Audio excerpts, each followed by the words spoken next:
but unsettled through the week. Showers of plenty and temperatures on the cool side for the time of year. Today, clouds overhead. Total zen within. Vox Solar sponsors the weather on GB News. Are you dreaming of a ton of tax-free cash this summer? We want to make that dream come true with a stunning £76,543 and 21 pence in cash to spend however you like. Put a new car on the drive or just relax in the knowledge that this year we've got your back. For a chance to win, text cash to 63225. One entry costs £2.50 plus one standard network rate message. Or text bonus to 63225. 5 entries cost £5 plus one standard network rate message. Go to gbnews.com/win. Entries start at £2.50. Call 0903 686 3232. Calls cost £2.50 plus your network access charge. Or post your name and number to GB21 PO Box 8690 Derby DE1 9TT. UK only. Entrance must be 18 or over. Lines close at 4 p.m. on the 26th of June. This is a network giveaway. Entries will be pooled. Please check the closing time if listening or watching on demand. Good luck. Bold. They are under no illusion. Brave. Are you a human trafficker? Boundless. I've had enough of the nonsense, and I'm not afraid to say it. Don't get this on the BBC. Every weeknight, I tear through the headlines. The smell of gasoline. Should we be worried about it? From Westminster madness to cultural war chaos. What I'm going to do now is they are throwing things out the car as we speak. Get ready, Britain. Here we go. Patrick Christie tonight, weeknights from 9 p.m, only on GB News, Britain's news channel. Hi, I'm Michelle Dewberry, and my show is your opportunity to cut through all the noise and dive in headfirst to some robust debates. Ideas clash. Situation, No, isn't it? Because the failure is... You're deliberately avoiding my point. Nothing's held back. And if you think this is the end of it, wait for more. And we do not shy away from the difficult stuff. Sometimes I want to shake people and say, if only you understood. So join me on Jubes & Co. weeknights at 6 p.m, only on GB News, Britain's news channel. I've been in Westminster for a long time, but I know that though power may be here, its effect on people's lives is across the whole of the country. We may be where rules are made, but it's where they're implemented that matters. Join me, Jacob Rees-Mogg, for forthright and frank discussion on where Britain has come from, where it's going, and where it will end up. That's State of the Nation, Monday to Thursday, 8 to 9 o'clock. Vox Populi, Vox Dei. Westminster's full of talk, but out here, it's the real world. Am I allowed to talk then? No, that's it. This is where it matters, real people and real lives. That's what politics is all about. In fact, has Trump made a good start? No. Straight answers, no spin, and just a couple of pints. How many fingers have I ever got up? About 10. So join me for Lee Anderson's Real World every Friday at 7 p.m, only on GB News. The People's Channel, Britain's news channel.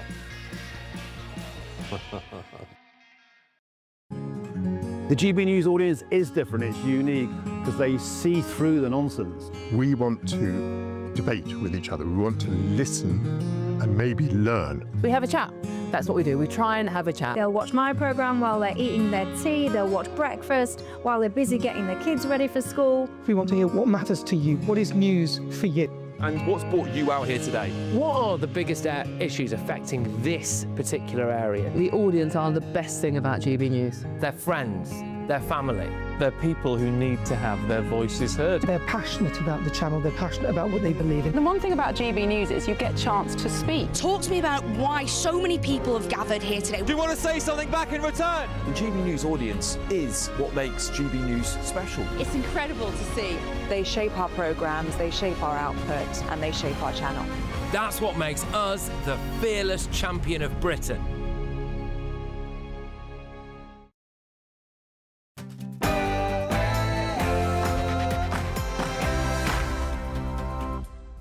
Hello, good evening, and welcome to Alex Armstrong Tonight. I'm Nana Acquia.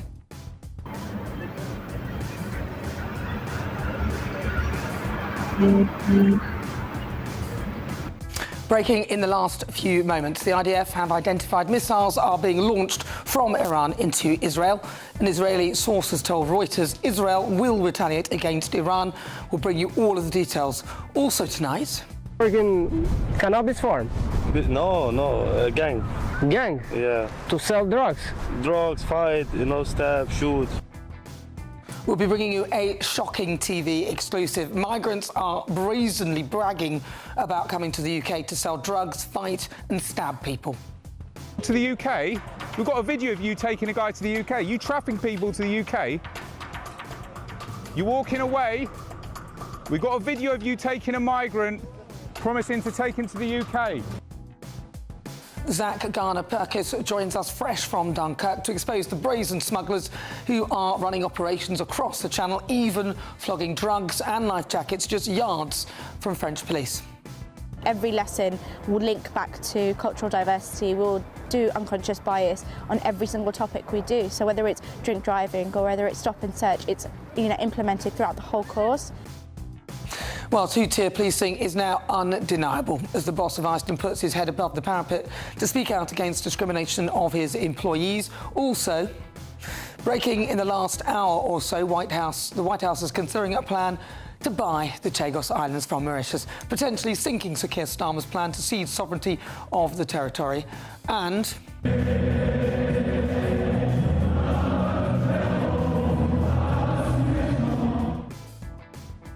the left want to ban that. Boozy banquets in France are the target of campaigners who say that they are discriminating against Muslims. Aren't they just having fun?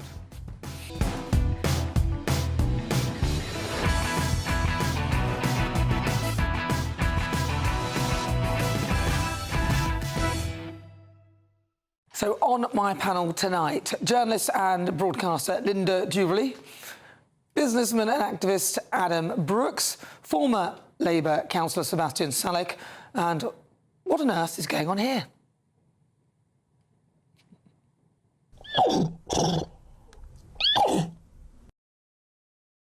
That's like me in one of my other wigs. A huge 2 hours coming up, but first, your latest news with Bethany Elsey.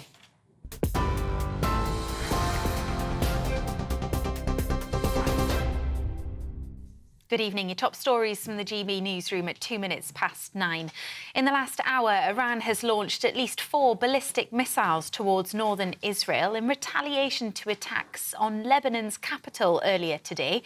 Israel struck the outskirts of Beirut for the first time since it agreed with Lebanon to renew their fragile ceasefire last week. The advisor to Iran's supreme leader says Iran repeatedly warned it would not tolerate ceasefire violations and urged Israel to stop its attacks on Lebanon, or it would face more crushing blows.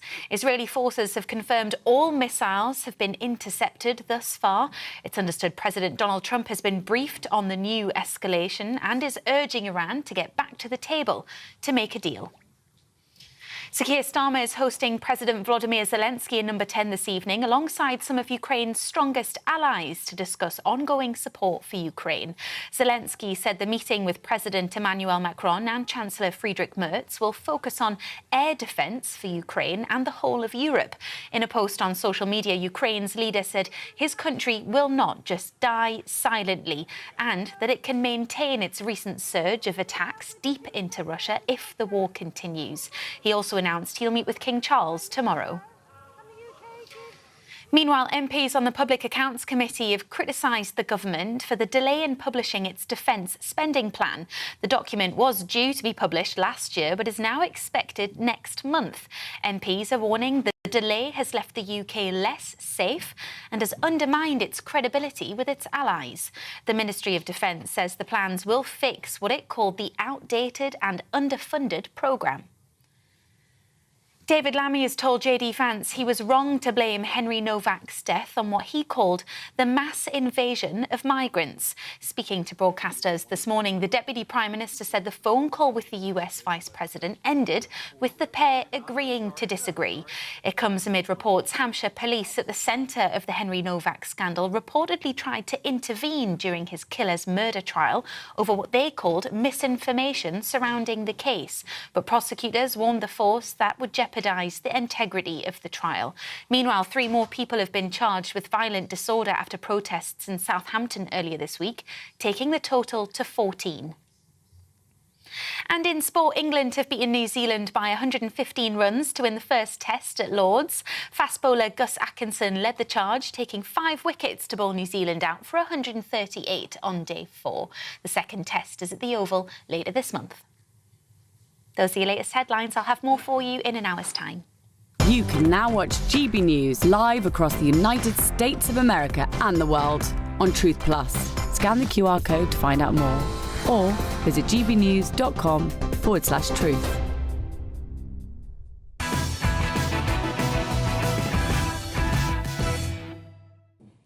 Well, we're going to start tonight's show with some breaking news.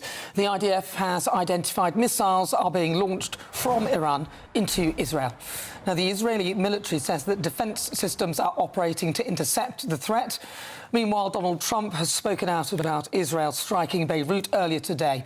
He told Fox News, "I'm not happy about it. We will bring you more of that shortly." But first, 2-tier policing in Britain is now undeniable.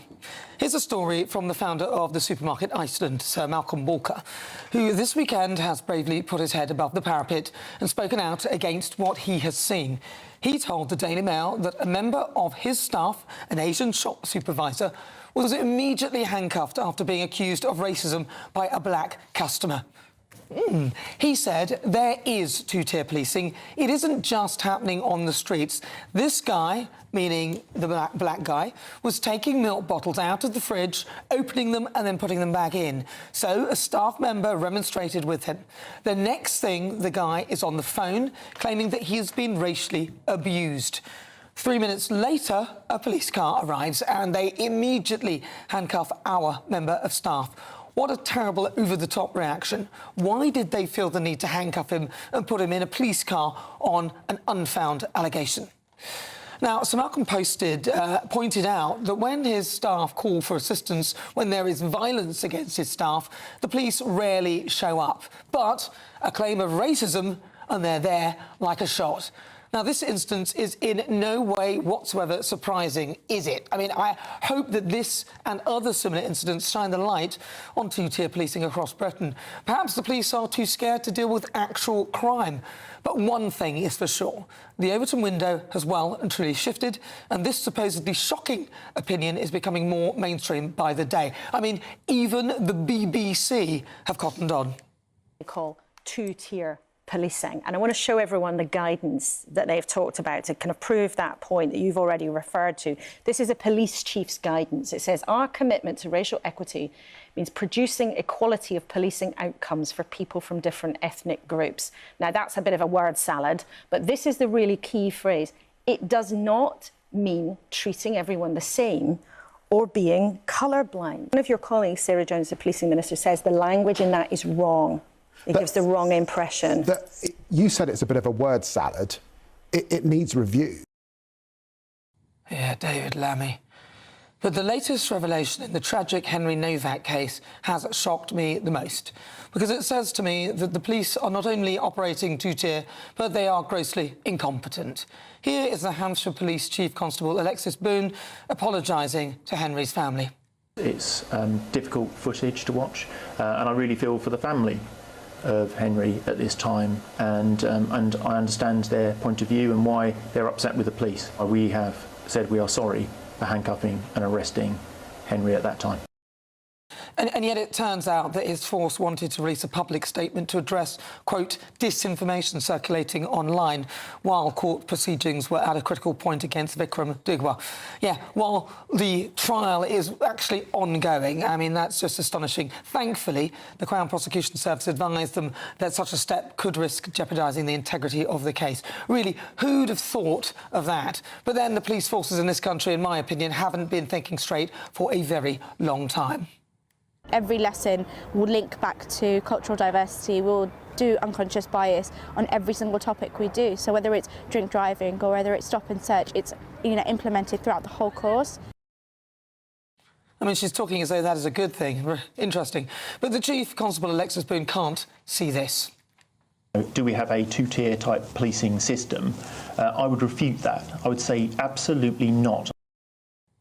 To put this simply, our institutions, including police forces and the College of Policing that trains those officers, are infected to the core by diversity initiatives. Until we overhaul these systems and return to educating officers on fair, equal and just policing, we'll be putting, just like in the case of Henry Novak, innocent lives at risk.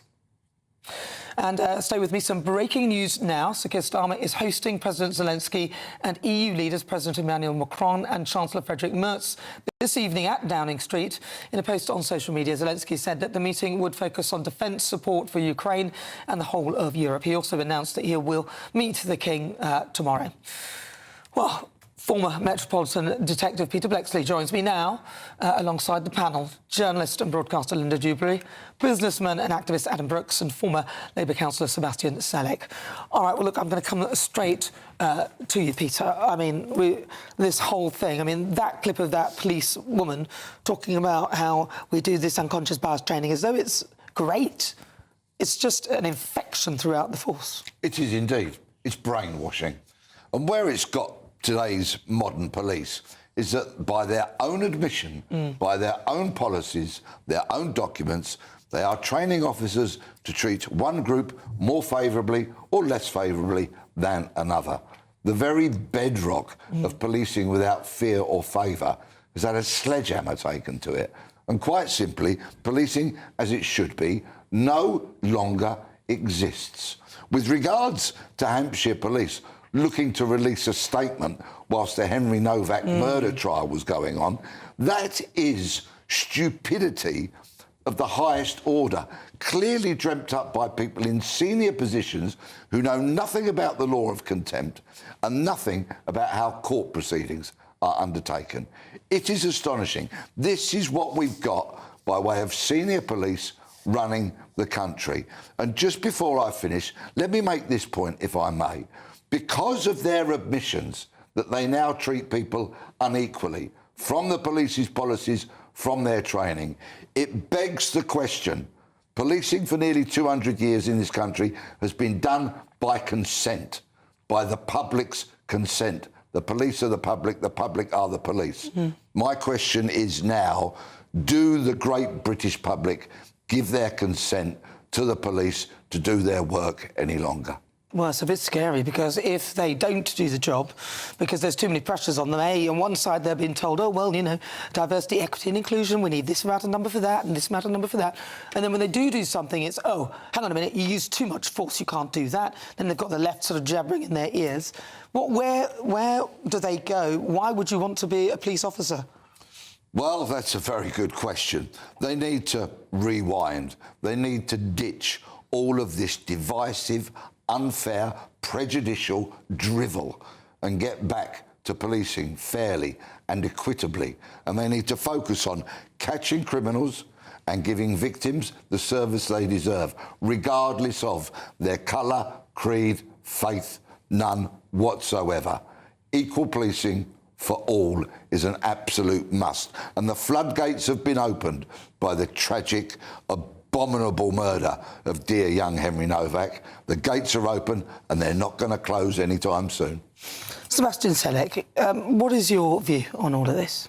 Well, I completely agree. It was a horrendous murder, a colossal failure of policing. I think we're wrong to be dragging unconscious bias into this. And let's pause for a moment and define what that really means. That's simply saying we all have prejudices because of the society we grow up in. And Speak for yourself. It's important to be aware of those and to challenge those and to make sure that they don't influence the work that we do. And for example, and I can't believe I'm going to be the first one on the panel to bring up grooming gangs, I think that would be more likely to have been avoided if people were able to say, I have assessed my biases and I can say safely that I'm not acting in a racist way and therefore we should proceed and take action against these people. I think it's because they didn't interrogate those feelings that they were perceived or they felt that they were going to be seen as being racist. Utter Hang on, Peter. I was quiet when you were speaking. Please afford me the same privileges. But Wait a minute, I'll do that.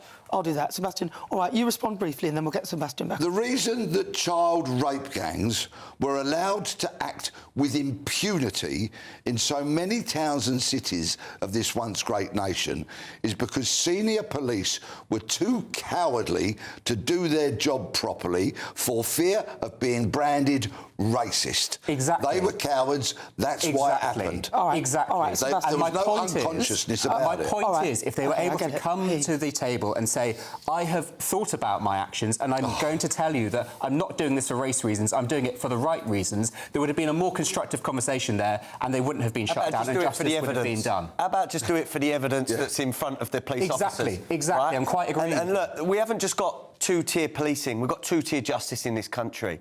Look at the race riots of 2024. White aggressors ended up getting sentences of about 2 or 3 years. There was a case of Ibrahim Mia, who got caught throwing bricks, had bricks in his hands, had a balaclava on. Guess what he got? He got a suspended sentence. So let's not just try and pretend this hasn't infected our judiciary as well. We have gone from that side and the pendulum has swung to this side.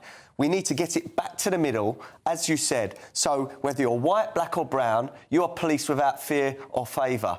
This country is on a dangerous path at the moment, and this woke infection of people's minds, and it is a mental illness, this wokeness, has infected our governments, our schools, our universities, our police, our councils, and we need to ride it back, or we will cease to be a civil society. And I think we're going to start seeing this summer, I hate to say it, I think we're going to see severe unrest on the streets of Britain. And it's not going to be helped by two-tier policing, two-tier judiciary. It's just going to get worse. So our government, and unfortunately we've got a Prime Minister that is a human rights lawyer, he doesn't understand us. He'd rather favour the victims in all this. So things are going to get worse. Well, we are the victims. Yes, we are. I think Adam's exactly right. It isn't just a question of the police here. It is local authorities, it's institutions, it's in many, many areas of British life now. And it's very, very troubling for people. Hold on 1 second, your mic has gone, so we'll come back to you on that. That's a shame, because what you're saying is very interesting, but we'll come back, we'll sort that out. Yeah, no, listen, I have to say that, Sebastian, I do see a problem with a two-tier system. So do I. And it really... It beggars belief that this actually has been perpetrated and set in place on so many institutions. It's not even by the ethnic minorities themselves who've put this together. This is a fixation of some, and I'm going to say it's got to be white, middle class, exactly. Lefty, rabid lefties, and I don't mean to be awful, but some, well, we can't say that, so we'll apologise, because it's a mix of word that we can't use. But, so apologies for that. But I will use the word rabid, though. No, but the point here is that this hasn't even come from the ethnic minorities themselves. I, as an ethnic minority, born in Newcastle, am the first person to say that I hate the prospect of being treated differently from other people, because I've lost count of the number of times people have said, oh, you're just the diversity, huh, at GBNews. You're just... And I'm like, no, I'm not.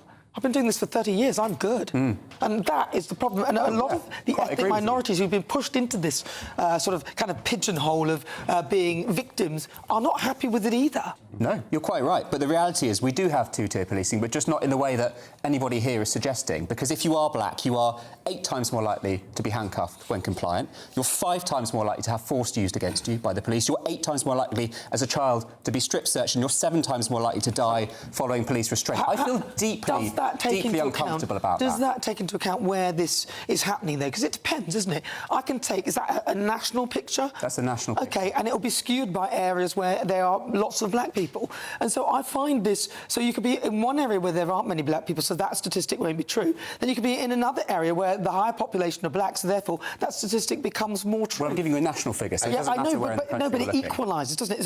This isn't equalising. This is a national figure. I know, but what I'm saying is, if you take individual areas, so let's take... Well, of course it'll skew by area. Exactly. Every statistic does, but I'm giving you the national picture, which is nationally representative. I hear you, but it's not nationally representative, is it? Well, it is nationally representative. It skews the area where there are hardly any black people. I really don't follow what you're saying. Let me finish. Do not interrupt me. Please go ahead. If you would like an answer, then I'll give you one. Please, I'm listening. Don't talk at the same listening. time. OK, so it skews the figure. What skews the figure? Will you shut up and let me get to the end of what I'm saying? Go for it. don't interrupt. I don't want to hear you interrupt me as I'm speaking. Go for it. Thank you. If you look at that figure, there will be areas where there is a majority black population. And in there, maybe you'll be 10 times more likely to be stop and searched and then interrogated. But that is because there are maybe 10 times more of you in that area, or a larger proportion. Then you go to an area where there are very few black people, and even in that area, the national statistic of the 10 times more likely will apply. And it doesn't, does it? Because that's just not true in that area.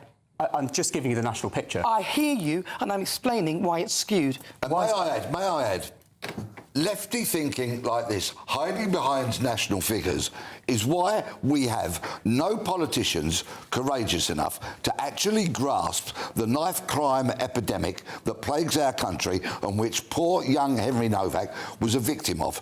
And the reason they will not confront it head on, they will not put in place the initiatives to stop and search people, to seize knives, to get them off the street and to get people suitably punished, is because, guess what? More black people would be arrested for possessing those knives. Yep. And heaven above that the lefties would have to kind of admit to something like cold, hard facts. All right, I want to give Linda a quick chance because she hasn't spoken. I hope my microphone's working. I hope so. To give me a little green light here. What I wanted to do was try and find out how we're moving forward with this. And one thing that really concerns me, because I lifted the lid a little bit on Hampshire Constabulary's efforts in diversity and inclusion. They ran a course recently called Inclusion Matters, and I think they pushed about 6,250 officers through that course.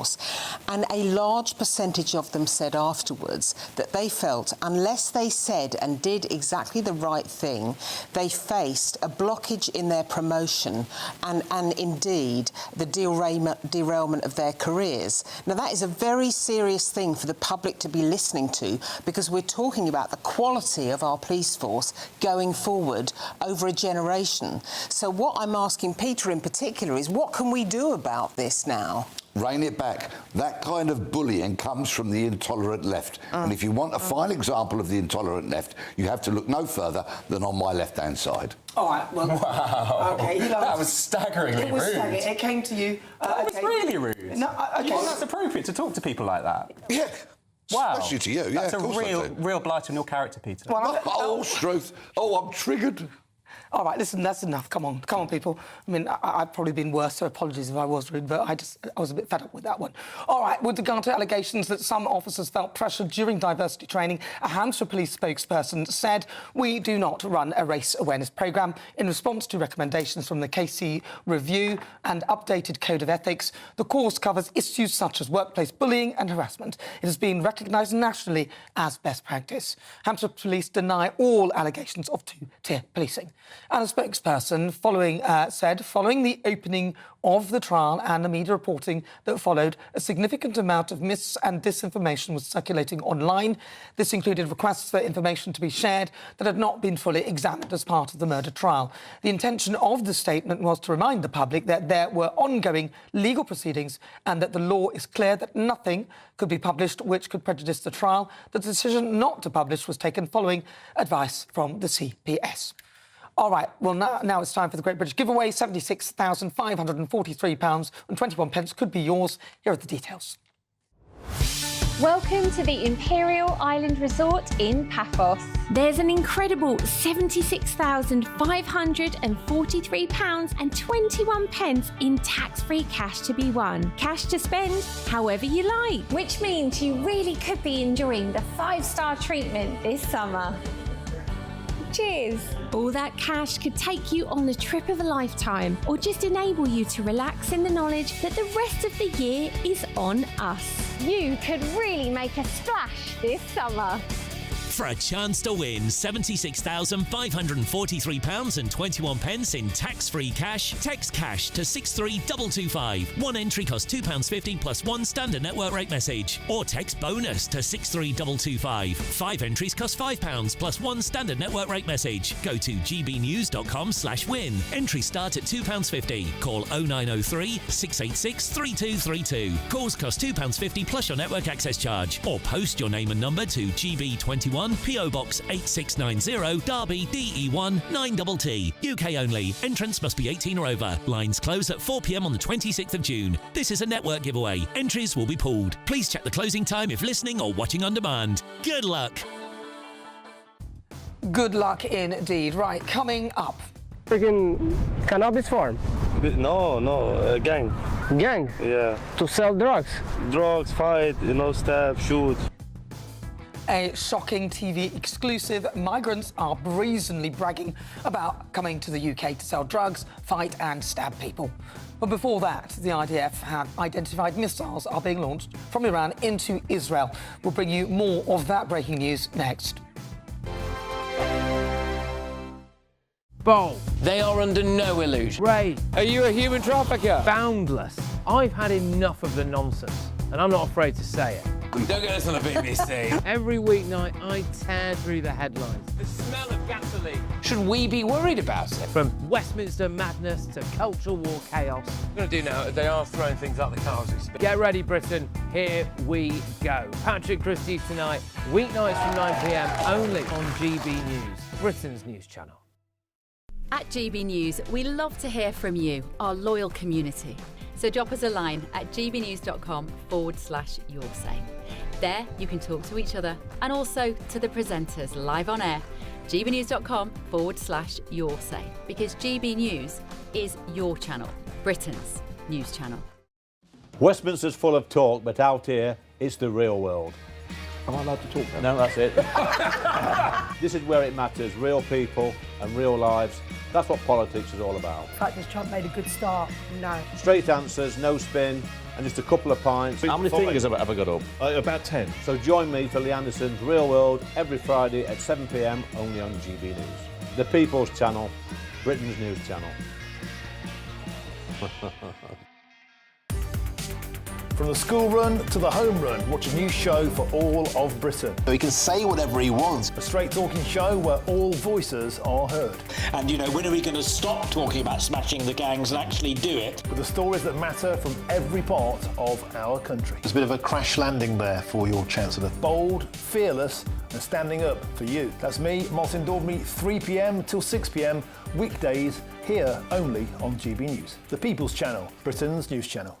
Hi, I'm Michelle Dewberry and my show is your opportunity to cut through all the noise and dive in headfirst to some robust debates. Ideas clash. Situation, isn't it? Because the failure is... You're deliberately avoiding my point. Nothing's held back. And if you think this is the end of it, wait for more. And we do not shy away from the difficult stuff. Sometimes I want to shake people and say, if only you understood. So join me on Jubes & Co weeknights at 6 p.m. only on GB News, Britain's news channel.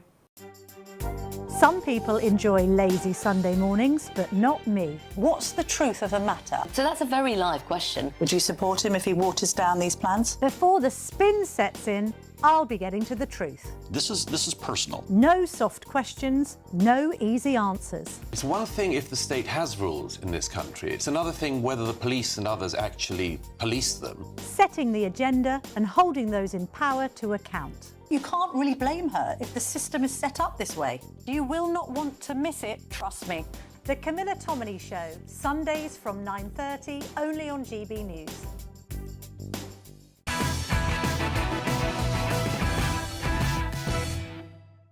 Good evening. Welcome back to Alex Armstrong Tonight with me, Nana Akweer. Now, I'll recap on some of that breaking news.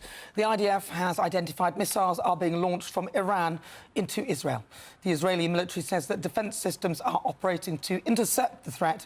Iran's Revolutionary Guards say that Israeli army must stop its attack on Lebanon, and if it expands its attacks or responds to Iran's actions, it will face more crushing and regretful blows. We'll bring you more of those details shortly. But first, let's cross straight to Tel Aviv, where we can join GB News' reporter Marcus Donaldson, who's there live. Marcus, talk to me about what happened this evening. Well, good evening, Anna. Yes, it was rather after those strikes from Israel into Beirut earlier today, we got a message in local time, probably about 10 o'clock, that suddenly there was these red alerts all over northern Israel. And if you looked at the map, it really was a giant red blob across north of the country, a real barrage of ballistic missiles heading towards the northern regions of Israel. I'm in Tel Aviv. Funnily enough, we were having dinner after just having received a security briefing on what to do in in times of an emergency like that. And then as we were discussing that at dinner, those reports began to come in, and it was a case of, OK, what do we do? Very tense few moments there. But of course, it seems like the attacks have been mostly relegated to the north of Israel for the time being. The IDF, I think, have said that they've managed to intercept most of the incoming projectiles, the ballistic missiles. Iran saying something different. President Trump apparently has been briefed on the situation, and as I understand, is going to try and reach out to Netanyahu to ask that Israel does not respond to Iran in kind. But again, it's a very fluid situation at the moment. I think it's quite tense here. Although, I mean, I arrived in Israel earlier today, and it felt very normal. The beach was busy. People were going about their day. And it just shows you how quickly these things can change in a dime. We were having a very nice dinner, and then suddenly the mood drops, and we're discussing a barrage of ballistic missiles. It's quite a stark reminder of what it's like out here, actually. And presumably you're in a shelter or something somewhere. Well, actually, I'm just in my hotel room just now because Really? we've not had any air raid sirens here. And at the moment, it's for the time being. Hopefully, that will remain the case. It's all clear here. So we're just being vigilant, just waiting for any red alerts coming in, and just staying alert, making sure we've got in the hotel we've got a safe room on each floor, just by the elevator. So I know where I'm going should anything happen. But we're really just kind of waiting to see what goes on. It's tense. I'd say tense is the word to describe it at the moment. Well, you're probably quite safe, as it were, because Israel, they have full defences and everything else like that, unlike here in the UK, where we have 5 ships in dry dock, which are currently in maintenance. And, well, I think that's all we've got, isn't it? And HMS, what is it, Prince of Wales? Or Prince something. Well, of course, Prince of Wales is currently and having some issues at the moment. But yes, yes, and of course Dragon, we do lack HMS some. dragging on. Yes, HMS Dragon, as you like to call it, or her. She is currently pre-deployed in the region here. Actually, moved from defending RAF Akrotiri on Cyprus from attacks from Lebanon. Funnily enough, we'll just need to see if that. Hopefully, nothing happens there. Touch wood. But yeah, as you say, yes, feeling good. We are protected here, of course. We've got defences, which, as we've discussed on air a few times, maybe we don't have back home in the UK. All right. Well, listen, Marcus, thank you very much. Stay safe, and we'll return to you at some point again. Thank you very much. All right, let's get the thoughts of my panel: journalist and broadcaster Linda Duberly, businessman and activist Adam Brooks, and former Labour councillor Sebastian Selleck. All right, Linda, I will come to you on this. So more weapons towards Israel from Iran. Yeah, I think that, and also what the Iranian Revolutionary Guard is predicting now, in fact telling us, is that there will now be a week of continuous strikes. So the situation is clearly not going to improve.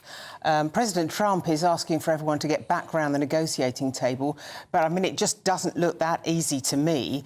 Israel hit Beirut earlier on today, and that is in response to Hezbollah firing at Israel. So clearly, tensions just building and building and building, and everyone's firing backwards and forwards.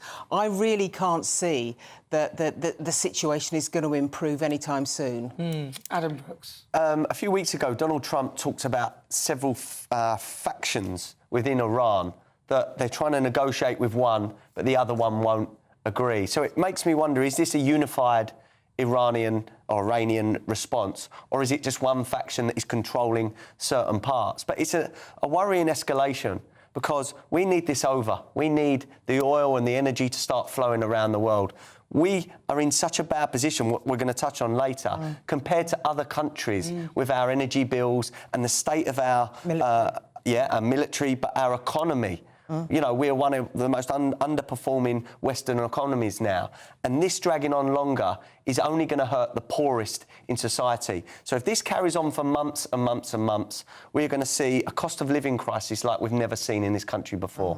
God. Well, Donald Trump has actually told Axios News that if Netanyahu strikes back, then it would be just like the last 47 years of, or even the last 3,000 years.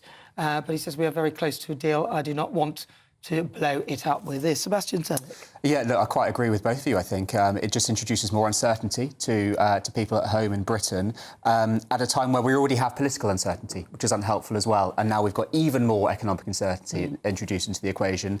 It's not what we need. I'd like to see cooperation to get this sorted, as I think we all do, as quickly as possible. I think, can I just say, I think the problem with this region is it's not ever about building stability. It is about maintaining or somehow controlling contained instability. This region is constantly unstable and it is very, very difficult to maintain any kind of control. And Adam is exactly right when he says that we may not have seen the worst of this at all. You know, those ships and those tankers are still stranded in the Straits of Hormuz. We don't even concentrate on it anymore when we see that footage on television. And we forget there are people on board those ships. I mean, they've got to get food to them. The ships are now degrading because they've got barnacles all over the underside. They can't move them. Yeah. It's an horrendous situation, which will get worse in terms of our economy as we head into the autumn. What I don't want to see is that we seem to have a two-tier media as well. This is an aggressive move from Iran. OK, so if Israel do hit back or America hit back, suddenly the headlines are going to be Donald Trump hits Iran, Israel hits Iran. These are the crazies. These are the ones that are trying to fire ballistic missiles at Israel. And I think people need to realise that. We're dealing with an extremist government or group of mullahs in Iran. They're not innocent. They've decided to do this. And look, if they get the consequences, they get the consequences. But I can just see the media now, especially The Guardian and The Mirror, it's all going to be about the retaliation. But let's remember, it's Iran that are kicking this off again. It does seem that there has been some sort of, I don't know, people have been hoodwinked. Yeah. And then suddenly it's, oh, Israel is terrible, they've done this, that and the other. And like, hold on a minute. They're surrounded by Iran's proxies who've been constantly attacking them for decades. That's why they have such a great system of protection over them. David's sling, the arrow. You've also got the Iron Dome. They've got everything going because they are prepped for these attacks from all angles. And next it'll be the pro-Palestine lot on the streets now talking about Gaza and blaming Israel again. And do you not, in a way, slightly feel a bit sorry for Israel that they've had to tolerate constant attack? Oh, I feel sorry for Israelis, yeah. It's a way of life I don't envy at all, having to flee for a bunker every time you hear a siren. It's a terrible way to live. But I think it's possible to hold that belief, but also decry the actions of the Israeli government and what they've done in Gaza, which is appalling. Both of those things can be true at the same time. But you do acknowledge that actually the mentality within Gaza is one of, hatred towards the Israelis and, killing all Jewish people, as in the mentality of Hamas. The mentality of Hamas? Oh, yeah. Of course, yeah. I'll be the first to condemn Hamas and their actions. And with this going on, there's literally almost no way of trying to have something peaceful when your opponent wants you dead and will do anything at any cost and doesn't actually want peace. Well, that plays into the false belief that all Palestinians are followers and supporters of Hamas, which I just don't believe to be true. I think there are Palestinians who have been treated terribly, who want peace. There are Israelis who want peace as well, and I hope we can get there. It's going to be a long journey, I'm sure. But there are two rather unpleasant governments at the top, which make it very, very difficult indeed. And actually, within Israel, you haven't just got one government, you've got a fractured government trying to maintain control. All right, well, listen, we'll return to the breaking news later on in the show, but coming up... To the UK, we've got a video of you taking a guy to the UK. You trafficking people to the UK. You're walking away. We've got a video of you taking a migrant, promising to take him to the UK. A shocking TV exclusive. We'll be bringing you that. Migrants are brazenly bragging about coming to the UK to sell drugs, fight and stab people. Fresh from Dunkirk's migrant camps, Zach Garner-Perkis joins me in the studio. You won't want to miss it. But before that, French leftists want to ban boozy banquets. Why? This is Alex Armstrong tonight with me, Nana Akwe, only on GB News.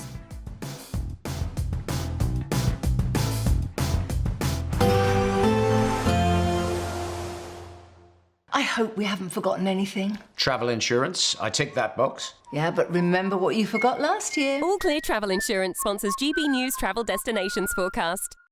Hi there. If you're jetting off to the Mediterranean to escape the unsettled weather in the UK, then you won't be disappointed. Plenty of hot sunshine is on the way for most. A few isolated showers, perhaps for Greece, inland parts of Turkey, Albania and Montenegro. But most of the Mediterranean will be dry, hot and sunny on Monday, with very little in the way of cloud at all. A bit more in the way of cloud perhaps for Madeira, a cooler northerly flow here, and likewise for the Canary Islands, but still some warm, if not hot spells of sunshine and blue skies and hot and sunny weather for most in the week ahead. All Clear Travel Insurance sponsors GB News Travel Destinations Forecast. Good evening and welcome to your GB News weather update from the Met Office. It's still going to be an unsettled end to the weekend, which will continue into the second week of summer. So plenty of showers around, but there will be some brightness in between. Now, it's all thanks to this low pressure system we've got up towards Iceland, which is bringing this wavy frontal system towards Northern Ireland and Scotland through this evening. Ahead of that, it is cloudy. There is some patchy rain. It is mostly light around these parts, but across the Irish Sea, we've got this band of heavy rain moving into Wales and the West Country into the early hours of Monday morning. It is going to be a relatively mild night. Most places staying into double figures. Across Northern Ireland, where we have some clearer skies, it will feel rather fresher. So we could even see temperatures around the mid-single figures early morning. But first thing in the morning across the southeast, there will be some patchy rain, a few showers here, but again heavy across central England. Quite a nice start for Northern Ireland. Some nice sunshine to begin the new week. And across western Scotland, we'll have some sunnier spells as well. Bit cloudier out towards the east, but that will slowly start to clear off through the morning and into the afternoon.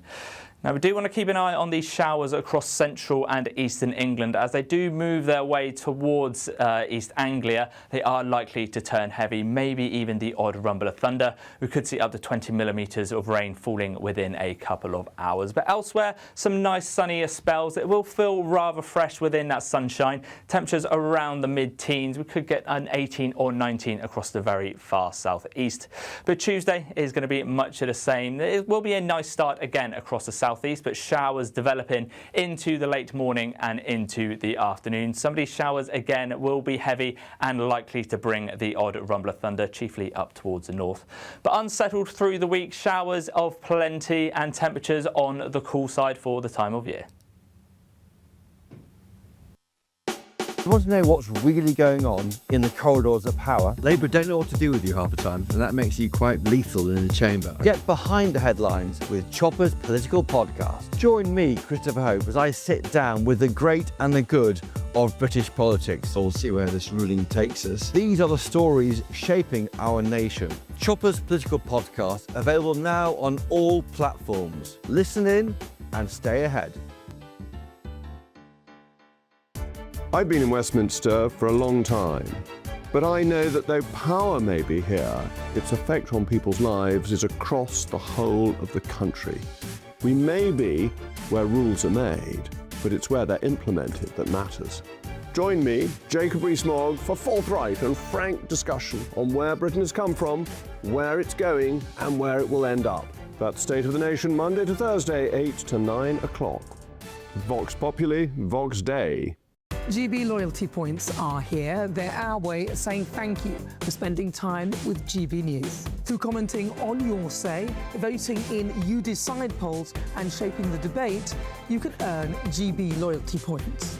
Unlock rewards, reach milestones and climb leaderboards. Don't just watch our programmes, come and be part of them. Get started by scanning the QR code or go to gbnews.com/loyalty points.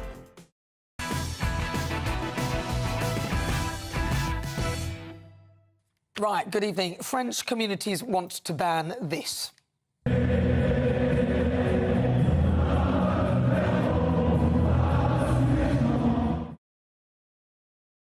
These are massive events that have proved to be a bit of a hit across rural France, with 4 courses of local cuisine, unlimited wine and several hours of singing by far-left politicians. But, sorry, not by far-left. They're the ones who are up in arms about it. I think it costs about £70 for all of that, all in. But far-left politicians have accused them of turning a blind eye to a Conservative investor and excluding Muslims by featuring pork on the menu. So are they excluding people? Well, joined now by Conservative councillor David Moore and political commentator Matthew Hulbert. Right, OK, I'm going to start with you. Matthew Hulbert, what do you think about this? These are big banquets that the French have to celebrate their patriotism and everything that is French. Hi, Nana. Great to be with you this evening.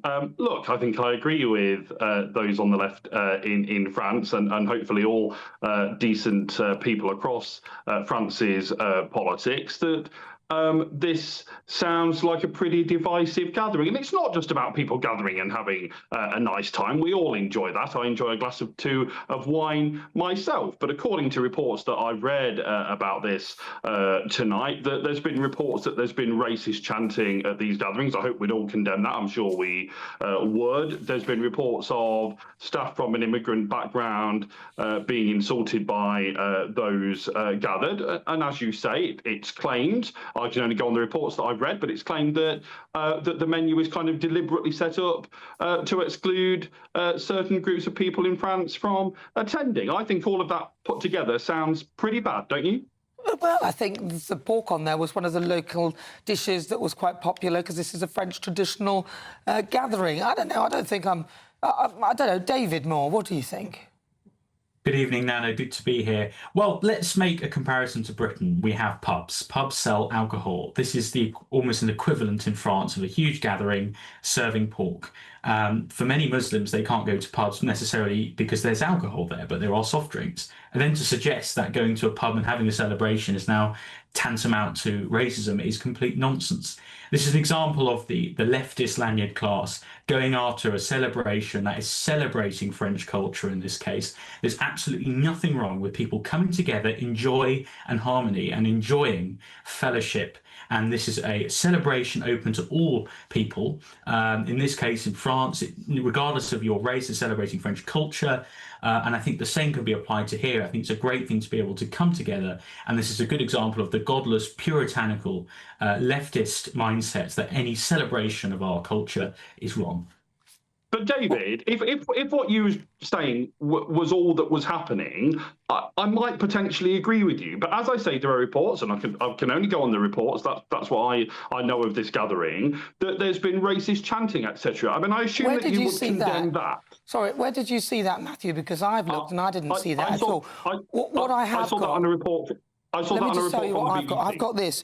Nowadays, people waste so much time alone in their homes on social media. They've lost the habit of being together and talking. What gives us most pleasure is when we see the lawyer sitting next to the banker chatting. This sounds like people getting together. Listen, if you're so worried that there's pork there, are you not concerned with the vegans and the vegetarians? Because they're not allowed to go either. What do you think? I am indeed, and I think that everyone should be able to attend such functions. But in answer to your earlier question, I saw this on a report from the BBC, and so that's what I've got to go on. And I hope we just because it's from the BBC doesn't mean that it's incorrect, right? Let's just establish that first off. But I think if these reports are true, I hope we all would condemn that. Racism is wrong. Everyone would condemn that. Come on, don't try and pull out the race card like these people. It sounds to me like people are having a great time. There's nothing wrong with only having pork on the menu, because you're not just excluding people who don't eat pork, you're excluding vegans, vegetarians and anybody else who doesn't eat pork. They can go somewhere else and get whatever, another place where their food is on the menu. Thank you very much to both of you, David Moore and Matthew Hulbert. Really good to talk to you both. Thank you for joining me this evening. Right, coming up. Working cannabis farm? No, gang. Gang? Yeah. To sell drugs? Drugs, fight, stab, shoot. Right, there's been a shocking TV exclusive. Migrants are brazenly bragging about coming to the UK to sell drugs, fight and stab people. Yes, they sound like refugees to me. What about you? You won't want to miss that. Stay tuned. This is Alex Armstrong tonight with me, Nana Akua, only on GB News.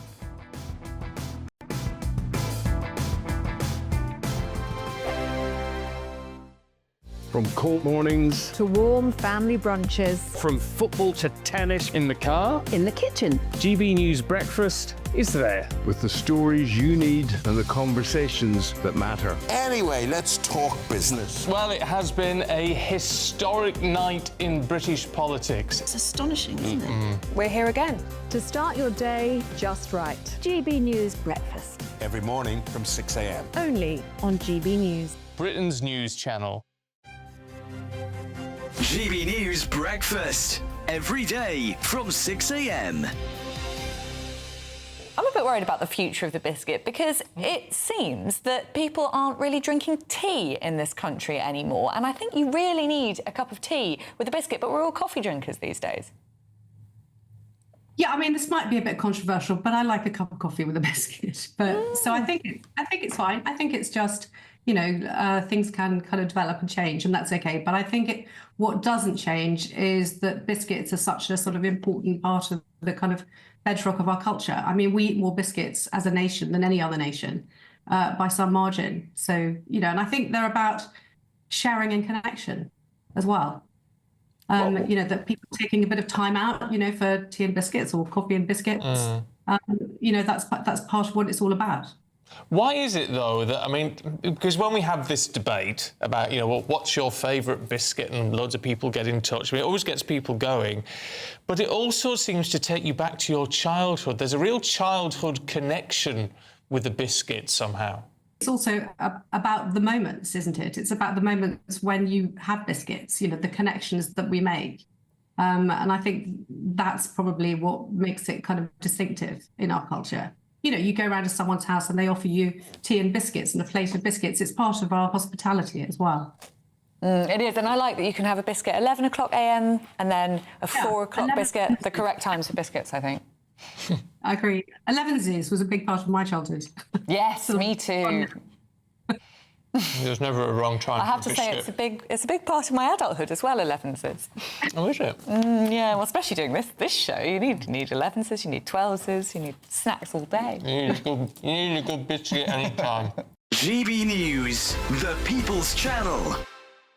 Exciting news. Every Friday, my Patrick Christie's Tonight Show is going to have a twist to it. We're welcoming some special guests. You. That's right, on Fridays I'm going to be doing my show in front of a live studio audience because this show is about you and what you have to say. It's going to be the same big debates, same big topics, same big opinions. But every Friday night at 9 p.m, you are invited to come on down to Patrick Christie's Tonight to be a part of the action. Only on GB News, the People's Channel, Britain's news channel.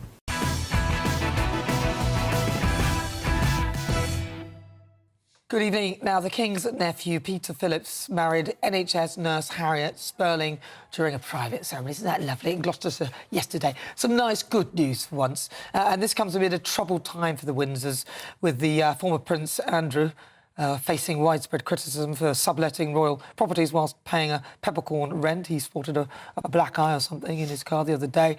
It is keep calm and carry on for the royals. I'm joined now by Charlotte Griffiths, editor-at-large on the Mail on Sunday, who can give us more on this story. Tell us more, Charlotte. Well, a number of interesting little side stories happened. One, the Princess of Wales bumped into her ex-boyfriend, Rupert Finch, which, if you're a royal watcher like me, have been keeping an eye on things since her university days. It was all very exciting because, you know, she really didn't have any other boyfriends before William, except for Rupert. So she met Rupert Finch. The King flew off just after the ceremony ended and went to Epsom Derby. And that was a bit of a talking point because people, especially in Fleet Street, actually, we thought maybe he was trying to avoid Beatrice and Eugenie because we couldn't understand why he'd go to the Epsom Derby for the first time in years and years and years on the same day as his nephew's wedding reception. But it turned out he'd accepted the Epsom Derby before the wedding invites had gone out and he couldn't get out of it. So he got a chopper.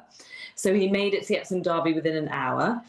And the other drama was, I suppose, the awkwardness of having Beatrice and Eugenie there. You know, all eyes were on them, and they were quite brave, actually, to kind of walk past all the cameras and put a brave face on what has been probably the worst few months of their life, and especially the worst few days, because there's a lot of scrutiny about the fact that their Uncle Charles, who was at the wedding, pays for their London accommodation. And not only that, but in the papers today, it was saying that William has been going around saying, I'm going to make huge sweeping changes as soon as I'm king, i.e., I'm going to make sure that any non-working royals are chucked out of their apartments pretty quick. But Beatrice did peck him on the cheek. She gave Prince William a little kiss on the cheek, which I thought was probably quite a cordial show of affection. Well, it was wise. It was very wise of her to do that, I'd say, Charlotte, seeing as he's going to make sweeping changes.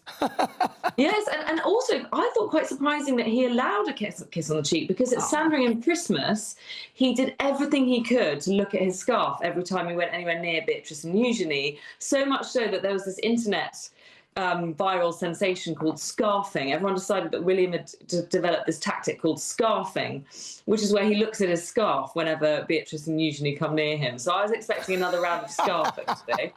But we didn't get any scarfing. We got peck on the cheek. So, you know, they have put a brave face on it. Yeah, that's kind of nice. To be honest, it's nice to hear a nice story. I mean, the King, he was there, as well as Princess Catherine and also William, as you said. It was quite a bit of a show, wasn't it?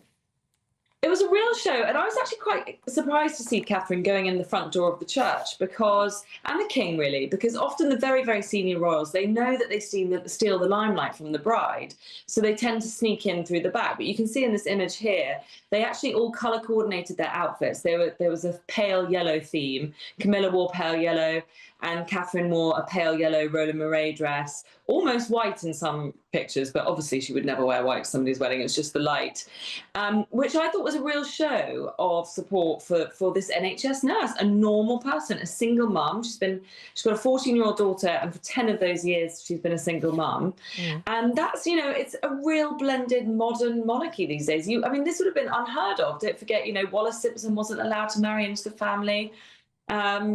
You know, Princess Margaret wasn't allowed to marry a divorcee. So I thought the fact they went through the front door was a sort of show of unity and a modern monarchy kind of thing to do. And often, obviously shows that Catherine's close with Harriet, the bride, because Harriet didn't mind her going in and stealing the limelight. And in the end, she didn't really steal the limelight because, you know, it was all just happy families. Yeah. And it was quite nice because it was all hidden away. There wasn't too much press attention on this, apart from obviously when they went in and obviously when they left. But it seemed to be a very nice, private, loving ceremony. And it's nice, actually, to see some nice, happy news. So we'll leave it there. It's really good to talk to you, Charlotte Griffiths. She's the editor-at-large for the Mail on Sunday. Yeah, it's so nice, isn't it? Having some nice news for once for the royal family, unlike usually what's coming down the line. Well, listen, coming up... To the UK, we've got a video of you taking a guy to the UK. You trafficking people to the UK. You're walking away. We've got a video of you taking a migrant, promising to take him to the UK. Well, listen, stay with us because we are going to reveal a shocking TV exclusive.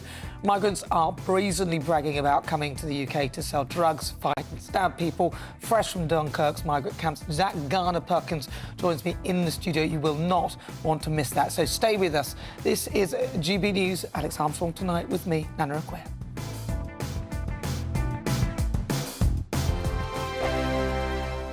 £76,543 and 21 pence in tax-free cash could be yours this summer. That's totally tax-free cash to spend on anything you like. And remember, because it's totally tax-free cash, you'll get to keep every single penny. For a chance to win, text cash to 63225. One entry costs £2.50 plus one standard network rate message. Or text bonus to 63225. 5 entries cost £5 plus one standard network rate message. Go to gbnews.com/win. Entry start at £2.50. Call 0903 686 3232. Calls cost £2.50 plus your network access charge. Or post your name and number to GB21 PO Box 8690 Derby DE1 9TT. UK only. Entrance must be 18 or over. Lines close at 4 p.m. on the 26th of June. This is a network giveaway. Entries will be pooled. Please check the closing time if listening or watching on demand. Good luck. I've been in Westminster for a long time, but I know that though power may be here, its effect on people's lives is across the whole of the country. We may be where rules are made, but it's where they're implemented that matters. Join me, Jacob Rees-Mogg, for forthright and frank discussion on where Britain has come from, where it's going, and where it will end up. That's State of the Nation, Monday to Thursday, 8 to 9 o'clock. Vox Populi, Vox Dei. Join me, Nana Akweer, for an informative, interactive news programme with a difference. It's fun. No, he didn't say that, Dave. I'm so surprised. I think there's an element of truth to that. Join me from 3 p.m. every weekend, only on GB News, Britain's news channel. Welcome to Free Speech Nation with me, Josh Howard. This is the show where each week we see what's happening in the world of culture, current affairs and politics. First we'll say, welcome to the UK. Oh, thank you. And we're not afraid to use our free speech so that you can use yours. It's not controversial in the slightest to anyone who hasn't lost their mind. Free Speech Nation, Sunday nights at 7 p.m. Only on GB News, the People's Channel, Britain's news channel. 5 hosts, 5 opinions, 5 fearless debates, 5 unfiltered takes on the day's news. 5 reasons not to be anywhere else on Saturday night.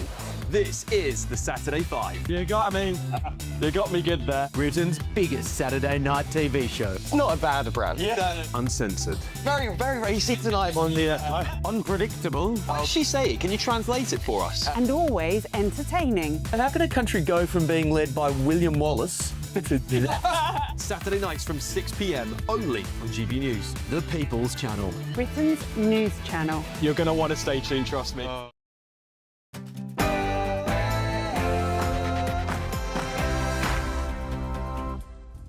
Good evening, it is 10 o'clock. I'm Nana Akweer, in for Alex Armstrong. Tonight,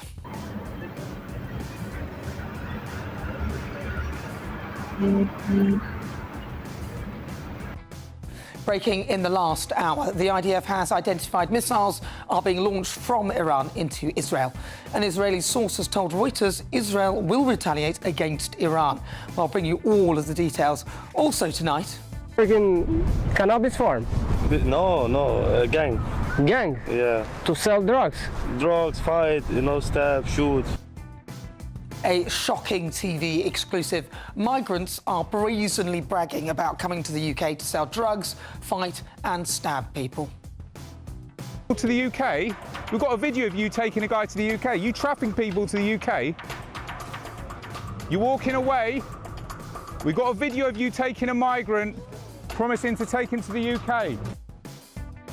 Zach Garner-Perkis joins us fresh from Dunkirk to expose the brazen smugglers who are running operations across the Channel, even flogging drugs and life jackets just yards from French police. Every lesson will link back to cultural diversity. We'll do unconscious bias on every single topic we do. So whether it's drink driving or whether it's stop and search, it's implemented throughout the whole course. Two-tier policing is now undeniable as the boss of Iceland puts his head above the parapet to speak out against discrimination of his employees. Also, and breaking in the last hour or so, the White House is considering a plan to buy the Chagos Islands from Mauritius, potentially sinking Sir Keir Starmer's plan to cede sovereignty of the territory.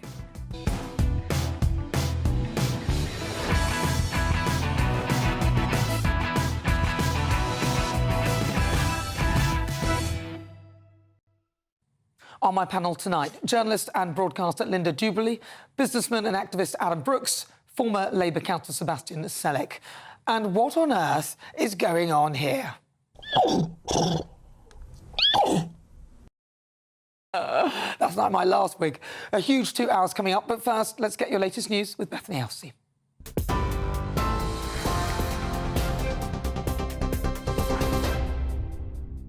Good evening, your 10 o'clock news from the GB newsroom. In the last hour, Iran has launched at least 4 ballistic missiles towards northern Israel in retaliation to attacks on Lebanon's capital earlier today.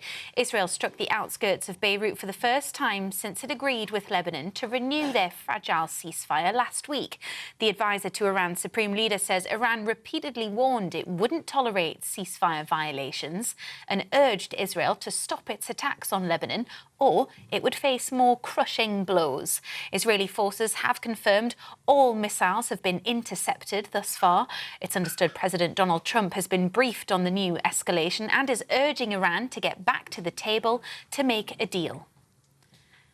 Sir Keir Starmer and the leaders of Ukraine, France and Germany have met at number 10 this evening. All three urged Russian President Vladimir Putin to end its attacks on Ukraine. President Volodymyr Zelensky said the meeting with President Emmanuel Macron and Chancellor Friedrich Merz would focus on air defence for Ukraine and the whole of Europe. In a post on social media, Ukraine's leader said his country will not just die silently and that it can maintain its recent surge of attacks deep into Russia if the war continues. He also announced he'll meet with the King tomorrow. MPs on the Public Accounts Committee have criticised the government for the delay in publishing its defence spending plan. The document was due last year, but it's now expected to be released next month. MPs are warning the delay has left the UK less safe and has undermined its credibility with its allies. The Ministry of Defence says the plans will fix what it calls the outdated and underfunded programme. David Lammy has told JD Vance he was wrong to blame Henry Novak's death on what he called the mass invasion of migrants. The Deputy Prime Minister said the phone call with the US Vice President ended with the pair agreeing to disagree.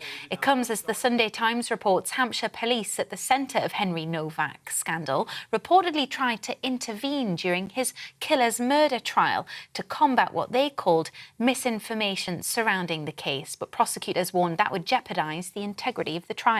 Meanwhile, 3 more people have been charged with violent disorder after protests in Southampton earlier this week, taking the total to 14. And the former Manchester United footballer Christian Eriksen is conscious and doing well after he appeared to collapse during Denmark's friendly against Ukraine. The match was abandoned after the midfielder experienced discomfort in his chest in the 65th minute. Denmark's team doctor says Eriksen walked off the pitch by himself and that his implanted heart device responded as intended. The 34-year-old is now getting checked over in hospital. You're up to date for now. I'll have more for you in an hour. Tune in to GB News Radio wherever you are. Online, on DAB digital radio, on TuneIn, on Radio Player, on Nation Player and on your smart speaker. Just say, play GB News.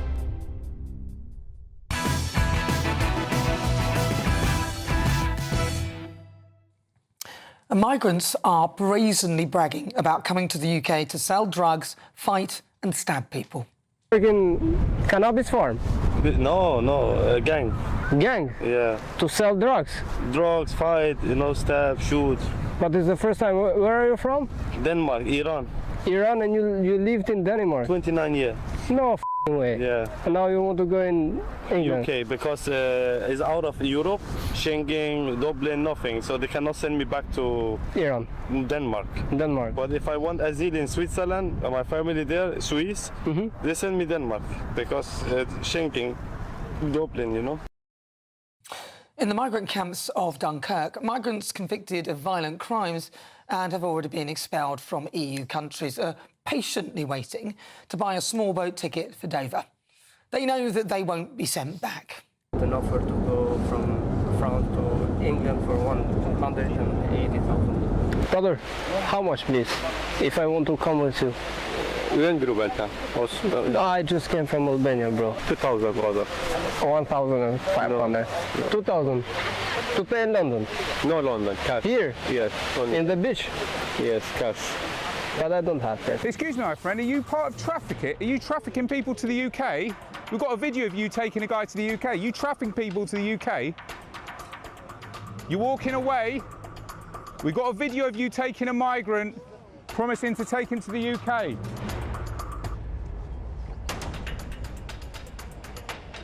Do you want to explain that? Do you want to explain that? Smugglers are also openly selling life jackets and drugs to those wanting to make the trip. Hey guys, why are you selling life jackets? You want to tell me why you're selling life jackets? Are you linked to trafficking? Why have you got that pile of life jackets? Why are you selling those life jackets for €35? If someone dies with one of them, what do you do? That blood's on your hands. We got you on camera selling drugs. You're selling drugs. Why? You're selling drugs. You admit you're selling drugs. Yes. Okay. Why are you doing that? That's illegal.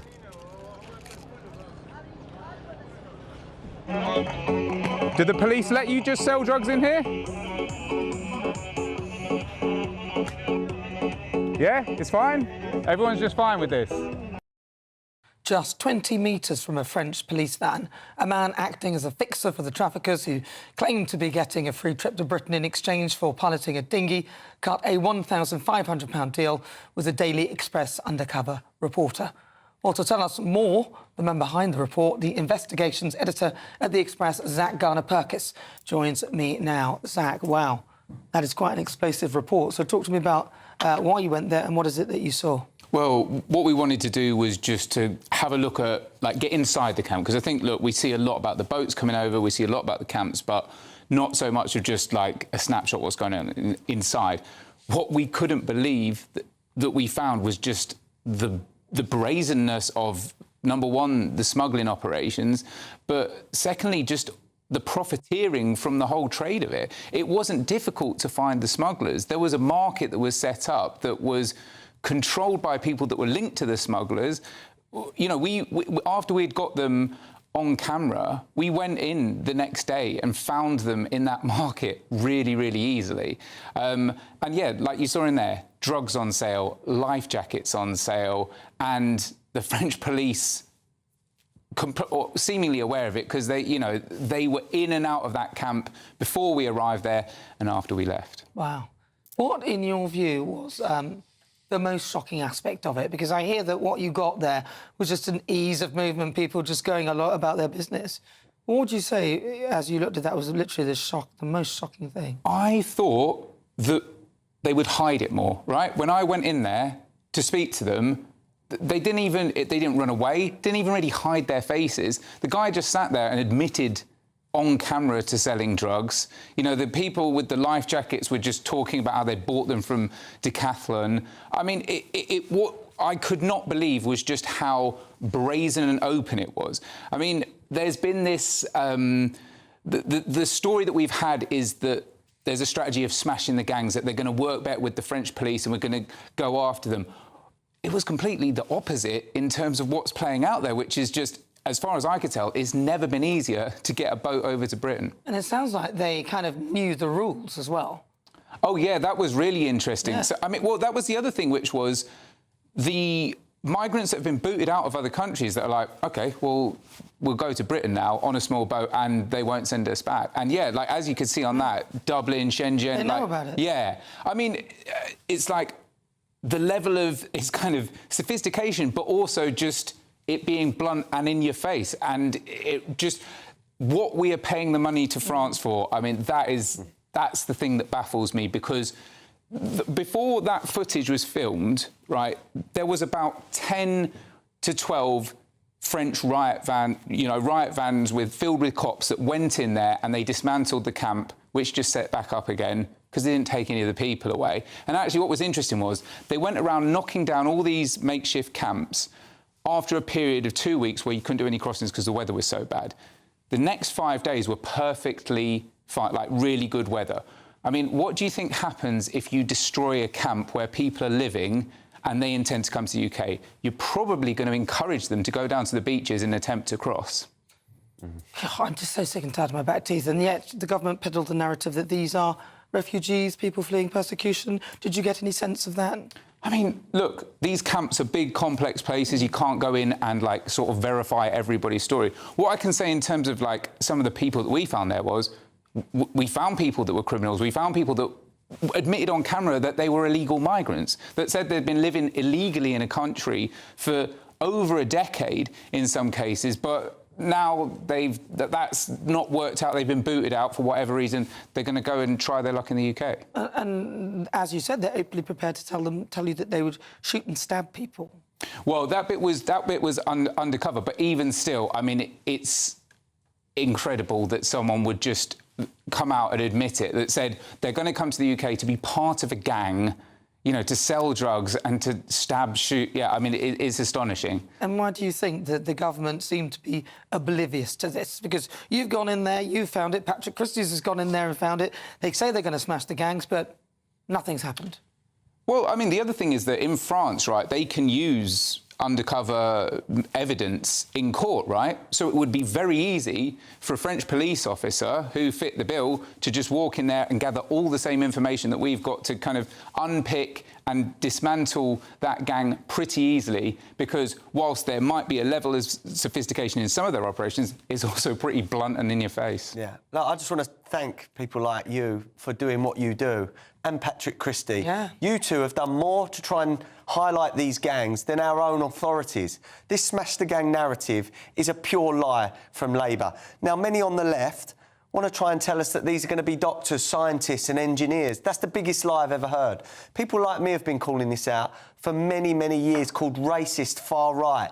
Look at the sort of degenerates, criminals, militia that we are having coming over. We have women raped, sexually assaulted. We have murders. And it's all because our government is allowing and facilitating this to happen. Now, we have French officials in Dunkirk and Calais that have told us about gang warfare, machetes, gunfights. We've found caches of weapons, and yet the left still think we're the bad guys for saying we don't want these nutters over here. I can't work out. It's like you cannot ignore the evidence of your eyes. And now we've got reporters like you, Zach, Patrick Christie's, and even the BBC have gone over there and done things now. And the left still think we're doing the right thing and they're asylum seekers. It's nonsense. Can I just ask you, Zach, do you have any evidence, or have you any observations that the French police do in fact collect evidence in order to bring perpetrators from those camps to court in France? Not in my experience, and I've been over there a fair few times, what I see is low-level disruption, and the main focus is to protect the local French people, which is logical, right? Which is, if you give a load of money to the French police, they're not like, I work for the UK. They're like, well, I work for the local French people. So it is to kind of keep the migrants out the centre of Calais, out the centre of Dunkirk. Yes, there might be this gang warfare and these gun battles and all these dangerous people, as long as we keep them as far away from the French people as possible. Actually, what I've seen is there is a deliberate attempt to not know more about the migrants. I've had situations where I've been tracking groups of migrants that have been going up into the hills ahead of a crossing. The police have stopped me, taken my details. They've spoken to the migrants and then they've not checked any information from them. The French want them here. The French want them here. Sebastian. I mean, this is shocking. And I gather that your report focuses largely on the criminal gangs, which we know they exist, we know they operate, and it's terrifying to seeing people act with such impunity and take advantage of a crisis. So, no, thank you for highlighting that. I think it's very important to see exactly how they behave and the extent to which they don't care and they don't seem to be being policed. It seems like we have a certain level of negligence from the French police as well, and I think for exactly the reasons you outline.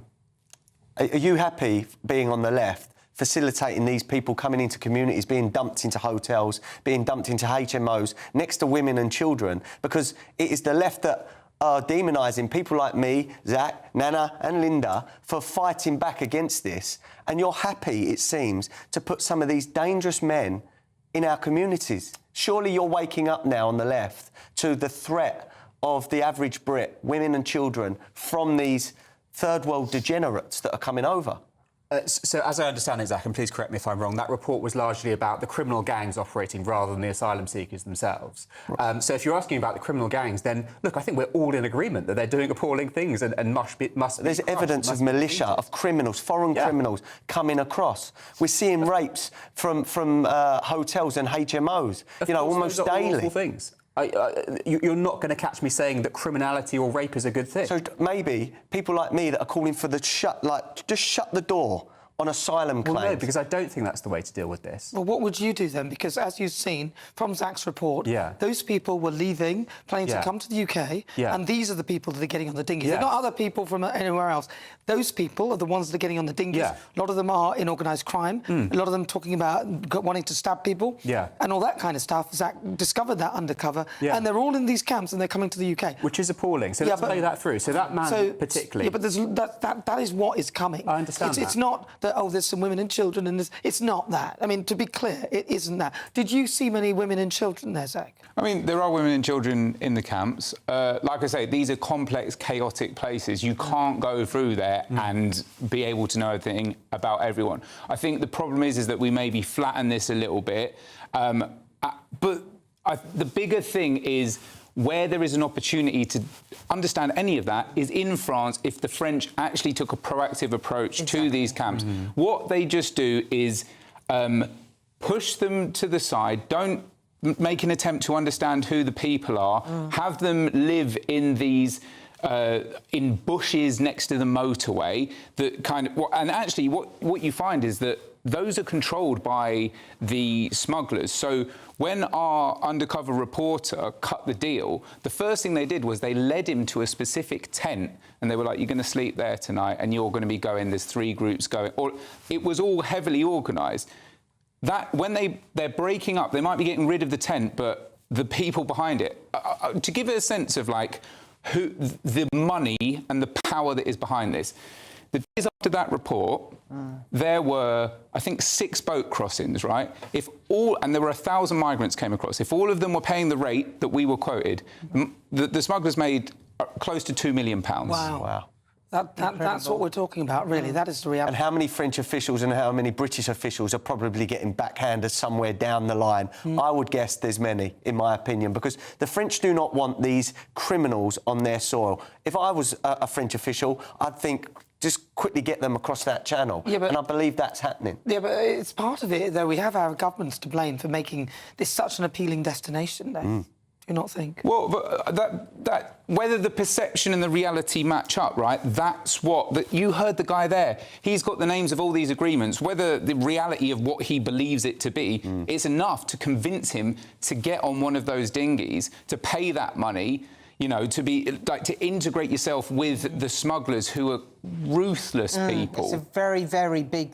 It's a multinational, international business, isn't it? It goes right across Europe. It's multi-million pounds. It's a hideous business. If countries like Sweden, Denmark are suddenly closing their borders and getting harsher on illegal migrants, they're going to come here because we are El Dorado. We are the only ones that do not deport because we've got a left-wing government that seems to want to welcome them here. You know, well, you can that's see, the though, problem. that if this gentleman particularly, who you spoke to, who has lived in Denmark for 29 years, if he comes to Britain and claims asylum, he's going to be denied. You're not going to give asylum to someone who's already do you really think that we're going to deport him? 29 years. Do you really believe we deport him? Yeah, but he'll also know that he's not going to be sent back. Exactly. You heard them report I quite agree with you, and that is a huge challenge. The problem with the asylum system is both ends of the pipeline. It's the small boats and it's the deportations. That said, the unenforced deportations have gone up. So Rwanda would have been a good idea then, a third. Well, that hangs in the hypothetical. We don't know. All we know is that they paid hundreds of millions of pounds.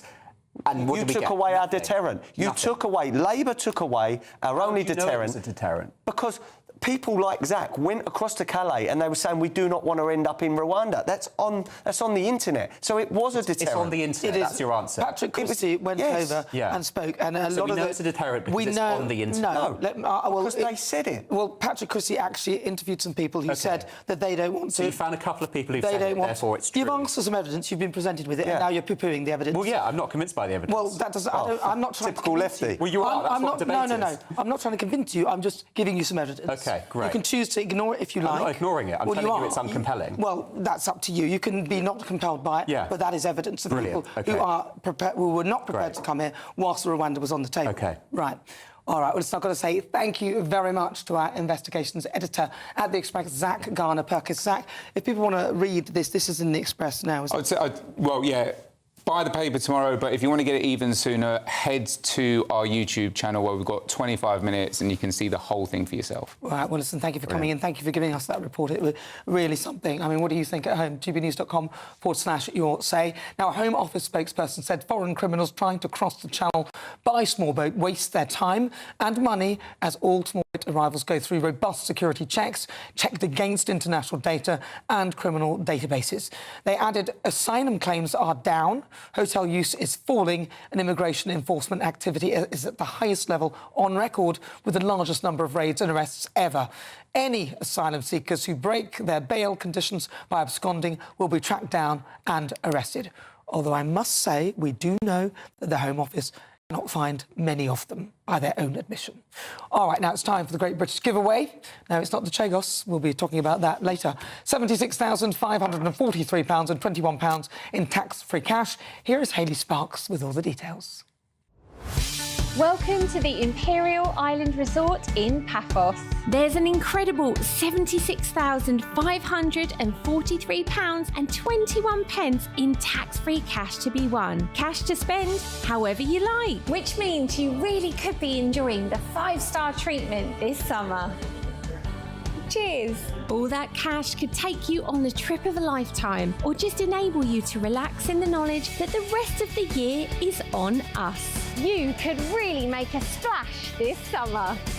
For a chance to win £76,543.21 in tax-free cash, text cash to 63225. One entry costs £2.50 plus one standard network rate message. Or text bonus to 63225. 5 entries cost £5 plus one standard network rate message. Go to gbnews.com/win. Entries start at £2.50. Call 0903 686 3232. Calls cost £2.50 plus your network access charge. Or post your name and number to GB21 PO Box 8690 Derby DE1 9TT. UK only. Entrance must be 18 or over. Lines close at 4 p.m. on the 26th of June. This is a network giveaway. Entries will be pooled. Please check the closing time if listening or watching on demand. Good luck.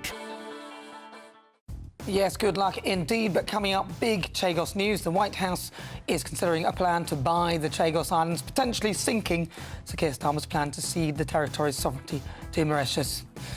This is Alex Armstrong tonight with me, Nana Acquare, only on GB News, Britain's #1 news channel.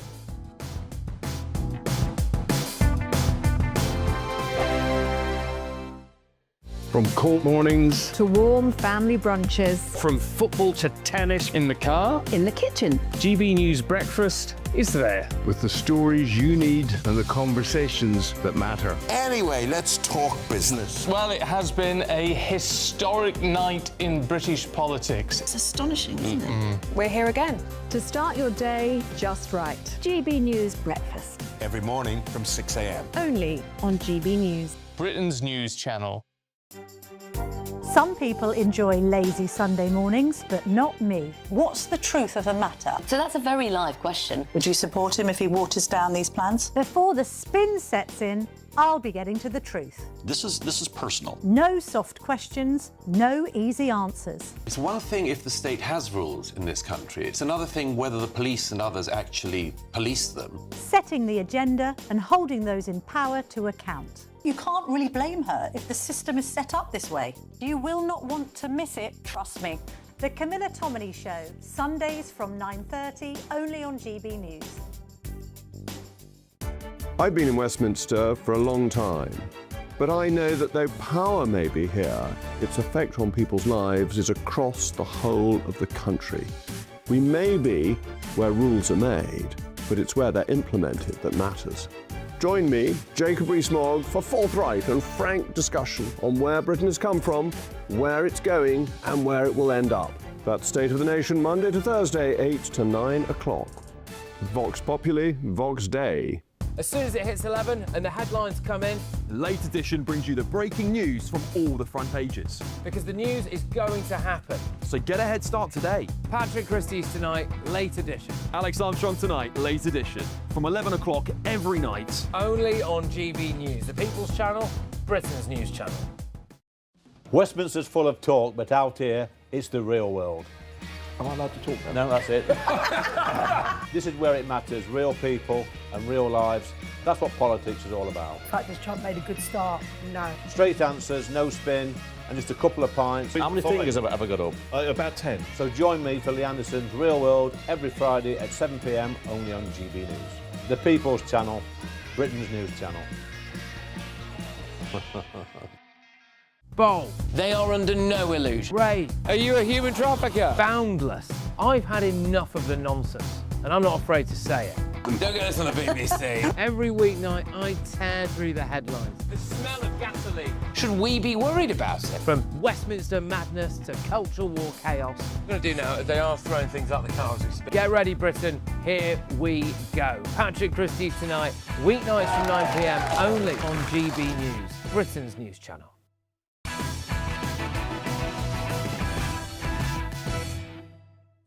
Welcome back to Alex Armstrong tonight with me, Nana Okwia. Now, President Donald Trump is considering a plan to buy the Chagos Islands from Mauritius, potentially sinking Sir Keir Starmer's plan to cede sovereignty of the British overseas territory.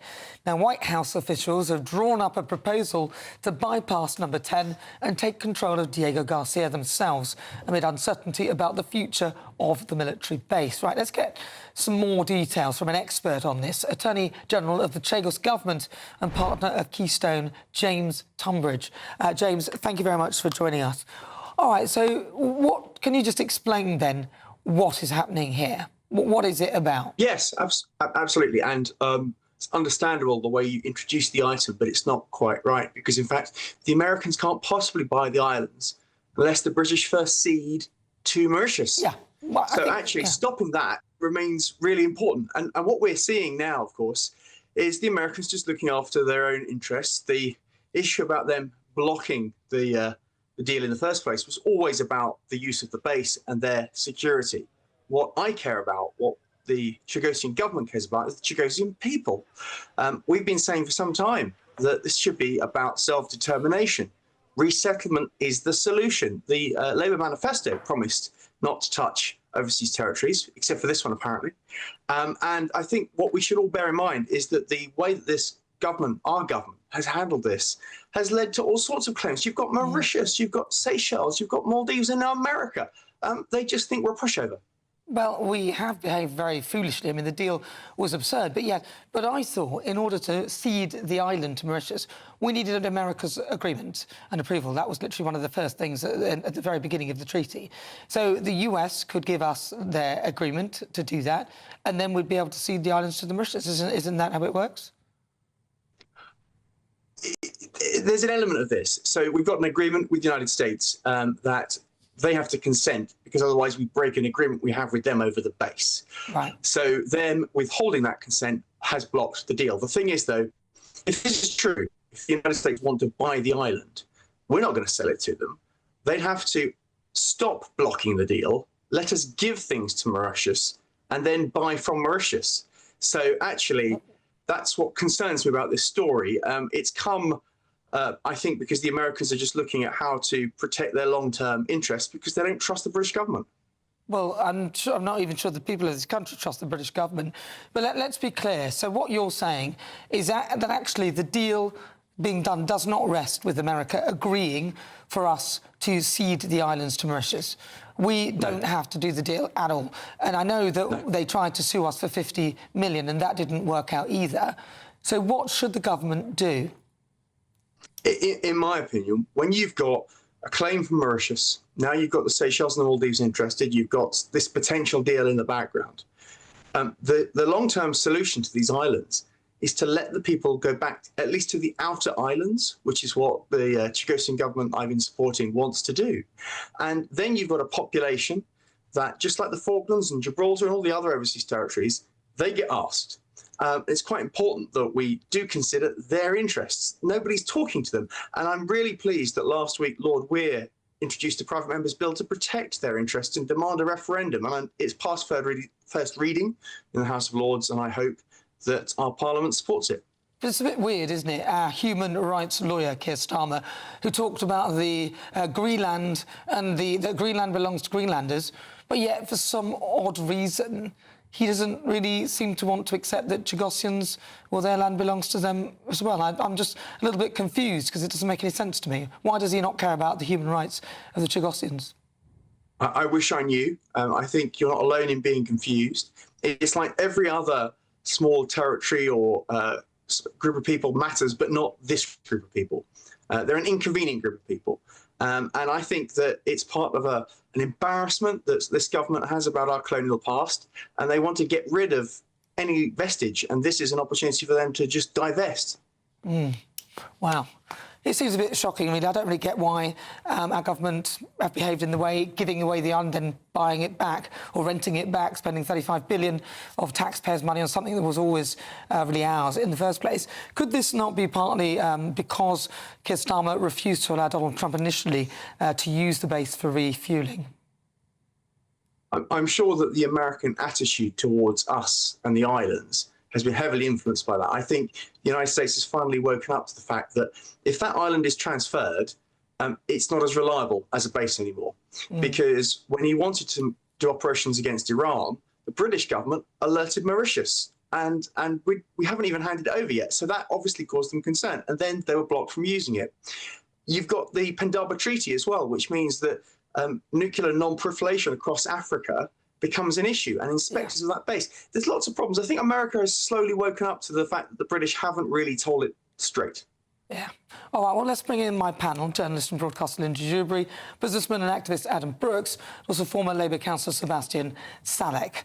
All right, I'm going to come to you. Sebastian, what do you make of the Chagos deal? Because it seems a bit crazy that we were prepared to give that away, risk our own kind of sovereignty and, in turn, potentially our security if we upset the United States because we need them for our security, and also upset the Chagosians, whose island it actually belongs to, really. Very wide question. Well, let's take it in turn. The Chagosians don't live on Chagos, and they haven't lived there for 50 years. Well, back. There's no permanent population on the Chagos Well, no, some Islands. of them have moved back. And look, we can argue about the validity of deporting them in the first place. They don't live on the island because they were thrown off it. Exactly, and we can talk about what we think of that. And I'm not a fan of deporting people. You know that very well. But to make the comparison with Greenland, there is a little bit loose, because there is a firm and permanent and long-standing Greenlandic population on Greenland. Well, they haven't been thrown off their island. Exactly, that's my point. Yeah. Look, on this deal, it's clearly not going to happen for the reasons that James laid out, but also because the Americans themselves admit that it's not necessarily their number one option. It's one of a suite of options that they're exploring. So very, very unlikely that we end up in a situation where they end up buying it back. It would require Mauritius to want to sell it to them, and we know that they love talking about buying islands that they never end up buying. So I'd be surprised if this came to pass. So you're suggesting that we do give the island to Mauritius and cost the British taxpayer $35 billion. Are you suggesting that would be a good idea? Yes, because it's the right thing to do. And that Crazy. No, that 3.4 billion figure... No, it's 35 billion. It's not 35 billion. Yeah. We should remember that is over 99 years. Oh, brilliant. A lot of... so that is, what's that, 34 million a year? Which within a government budget of trillions is very little. How many nurses and doctors could we fund with that money each year? It's about 110 million or something, isn't it? Sorry, what? How much is it?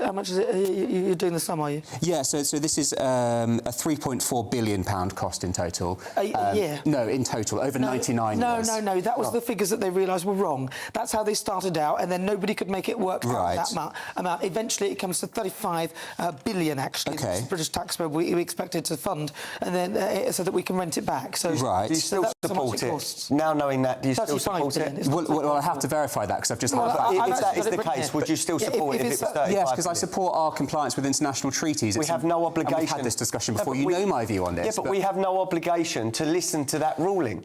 We have no obligation to listen to any rulings under international law. So why should the British taxpayer have to pay 35 billion to give away something that we own? Yeah. Because there was a legal diktat to do so. No, it wasn't binding. Nothing in international law is binding. But the problem is, thank you. What right do you think Mauritius has over those islands 1,500 miles away? What right do they have? Yeah. Why should they get it? I'm simply following the advisory opinion of an international court. And I suggest we do that, because if you don't, the entire international legal system falls apart. It does, because there's no way of enforcing that. We've never had a legal requirement to do this. Go on, Linda. I don't think it does fall apart. As you have quite rightly pointed out, this was not a binding ruling. But nothing is binding in international law. That's OK. So you can make a decision on a piecemeal way. The fact of the matter is, what has always baffled me about this entire story is that no one really pays any attention at all to what Chagosians actually feel. And I think James made mention of that. It's really dismissive and really cruel. Whether you say they still live there or not, some of them have returned, but no one is asking their opinion. That group of islands is just bounced around from pillar to post, depending on what political view you have. But I do believe that James has a very good point when he says that this all came about because of a vague embarrassment felt by this government about our colonial past. I think that's why it happened right now. And that's very wrong to the Jacosian people. It's reparations via the back door, and that sums up this Labour government. This is, for me, a corrupt deal, and I believe there's... Why is it corrupt? I believe there's corruption involved. What evidence do you have to suggest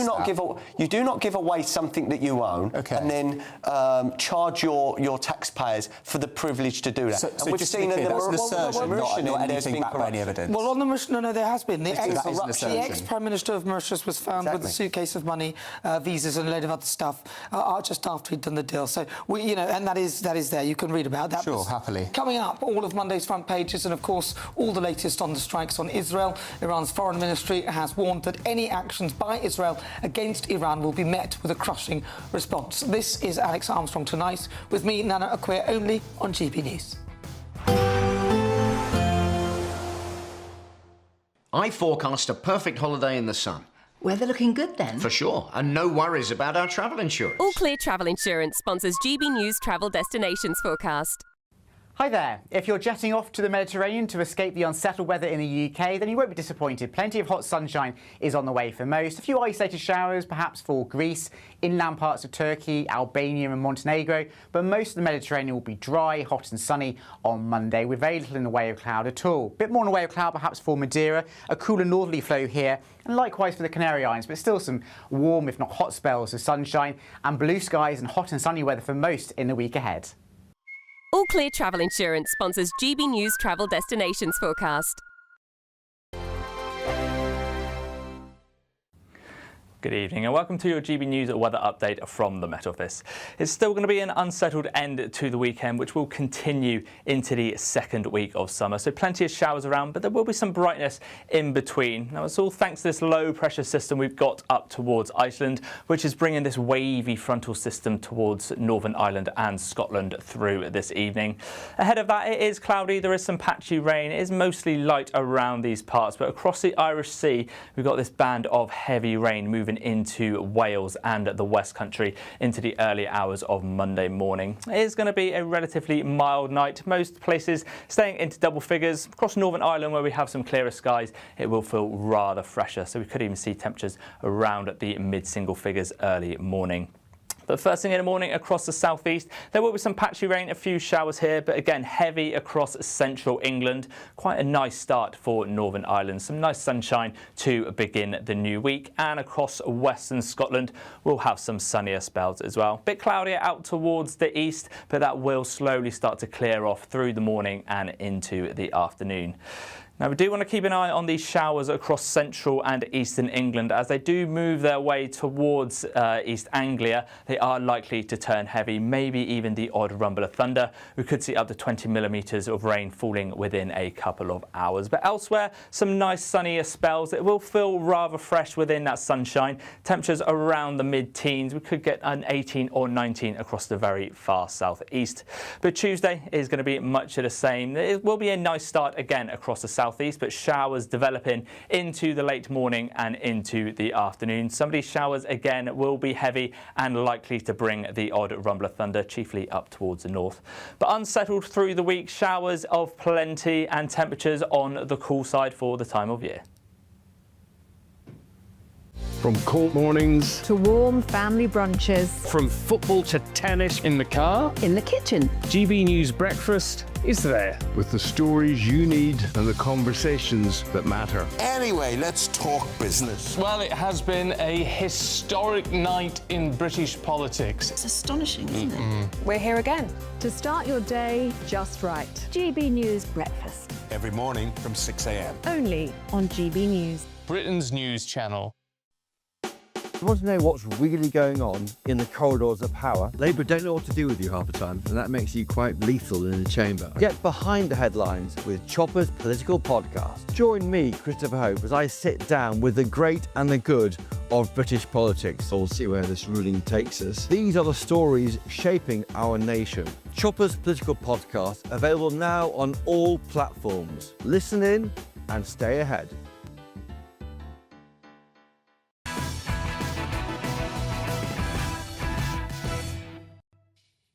Good evening. This is Alex Armstrong tonight with me and Nana Akwe on GB News. Right now, though, it's time to bring you tomorrow's front pages. Let's lead with the I paper. Burnham is set to challenge Starmer within 2 weeks if he becomes an MP. Big if. Daily Express. Britain won't send us back boat criminals. That is the piece that you saw. We had Zach in the studio. He talked about his piece in the Daily Express. There it is. Daily Mirror. For Sam and all the kids we've lost. Very sad indeed, that story. Telegraph. Iran fires missile barrage into Israel. The Guardian leads with Iran fires wave of missiles at Israel in response to strikes on Beirut. Right, well, let's get the thoughts of my panel. Journalist and broadcaster Linda Dewberry, businessman and activist Adam Brooks, and former Labour councillor Sebastian Salek. All right, so let's talk about it. Shall we start with... what paper do you want to start with? Shall we start with the front cover of perhaps... Let's talk about some of the strikes on Israel. The Guardian leads with Iran fires wave of missiles at Israel in response to strikes on Beirut. Adam Brooks. I think many people are worried that this is going to escalate and put up the prices of our goods up and hurt our economy now. I think everyone's in agreement that Iran are in the wrong, that they're the aggressors.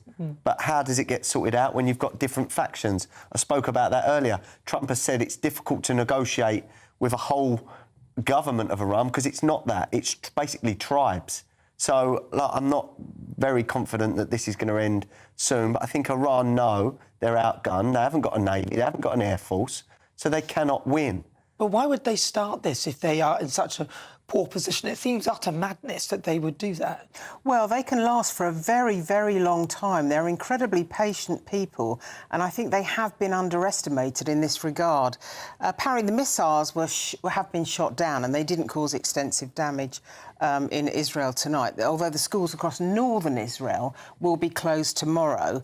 As I understand it, Trump and Netanyahu are speaking at the moment, are trying to work towards de-escalating the situation.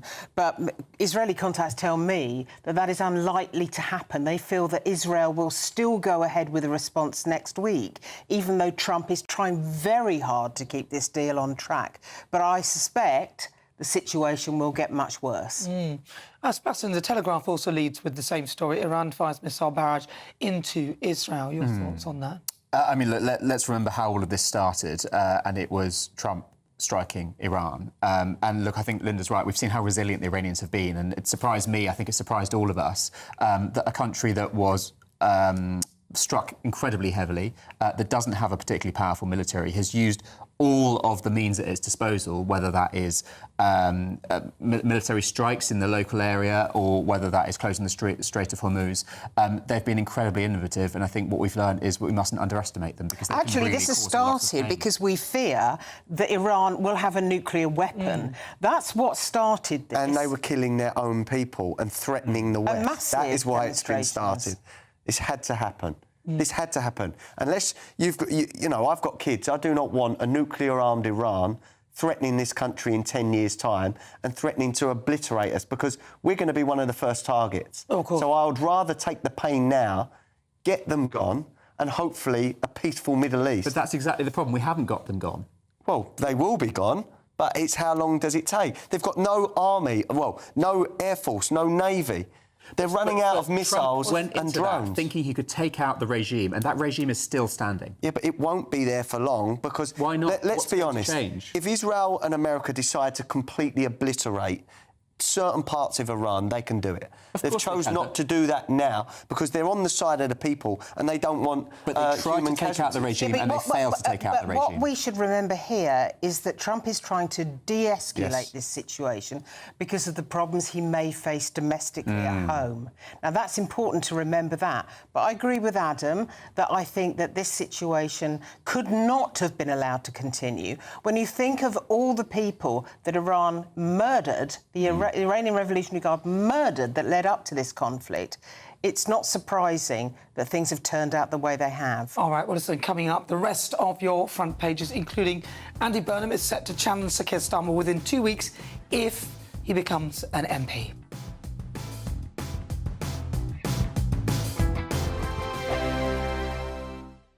As soon as it hits 11 and the headlines come in... The Late Edition brings you the breaking news from all the front pages. Because the news is going to happen. So get a head start today. Patrick Christie's Tonight, late edition. Alex Armstrong Tonight, late edition. From 11 o'clock every night. Only on GB News, the People's Channel, Britain's news channel.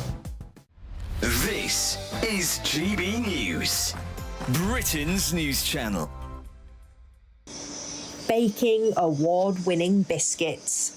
Sawley Kitchen handcraft a variety of shortbreads, cookies and ginger thins. And the North Yorkshire Bakery is celebrating National Biscuit Day. I mean, a whole day dedicated to the biscuit, like you have to, right? I think it just allows us to slow down a bit. We're a nation of tea lovers, we like a nice brew, and it's just having that little thing on the side. And for us, we only use the best ingredients, top quality stuff, because we know how important a good biscuit is to go with that brew. The artisan family business prides itself on how their biscuits are made and the inspiration behind them. So we take traditional biscuits like cookies, ginger thins, and put our own spin on it.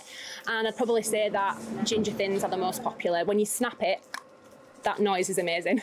Down the road from the bakery, we asked the people of Ripon for their opinion. Well, it's probably a Jaffa cake, but that might be a bit controversial, mightn't it? Because some people say it's not a biscuit, but that's my favourite. I always used to have it when I used to go and visit my nan when I was a kid. Definitely a chocolate hobnob. It's comforting. And no, I'm not a dunker. Jaffa cake. Why is it your favourite? Because it has jelly inside it. Chocolate hobnob. I just like the texture of the hobnob, actually. Chocolate digestive, lovely creamy chocolate, crunchy biscuit. Jaffa cake, because it's nice and soft and it's got a lovely filling and they're always the same. So whether you opt for a bourbon or a Biscoff, today is the perfect excuse to bring out the biscuits. And it's up to you if you dip them in a cuppa or two. GB News, the People's Channel. Britain deserves a newsroom that puts the facts and your voice first. Well, and that's what you get on GB News. Lively debates, lively conversation. And we're not afraid to hold power to account. And each other. So join me, Andrew Pierce. And me, Miriam Gates, for Britain's Newsroom, weekdays from 9:30 on GB News. Join me, Nana Akweer, for an informative, interactive news programme with a difference. It's fun. No, he didn't say that, Dave. I'm so surprised. I think there's an element of truth to that. Join me from 3 p.m. every weekend, only on GB News, Britain's news channel.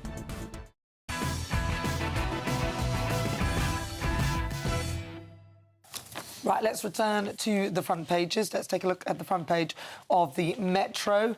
Thanks, but no Yanks, referring to David Lammy and his exchange. Let's see, The Sun, Katie Price. Lee, tell me the truth or I will divorce you. Of course it is. Just divorce him, for God's sake, he's never going to tell you the truth. The Times, Keir Starmer, ban on harmful social media for kids.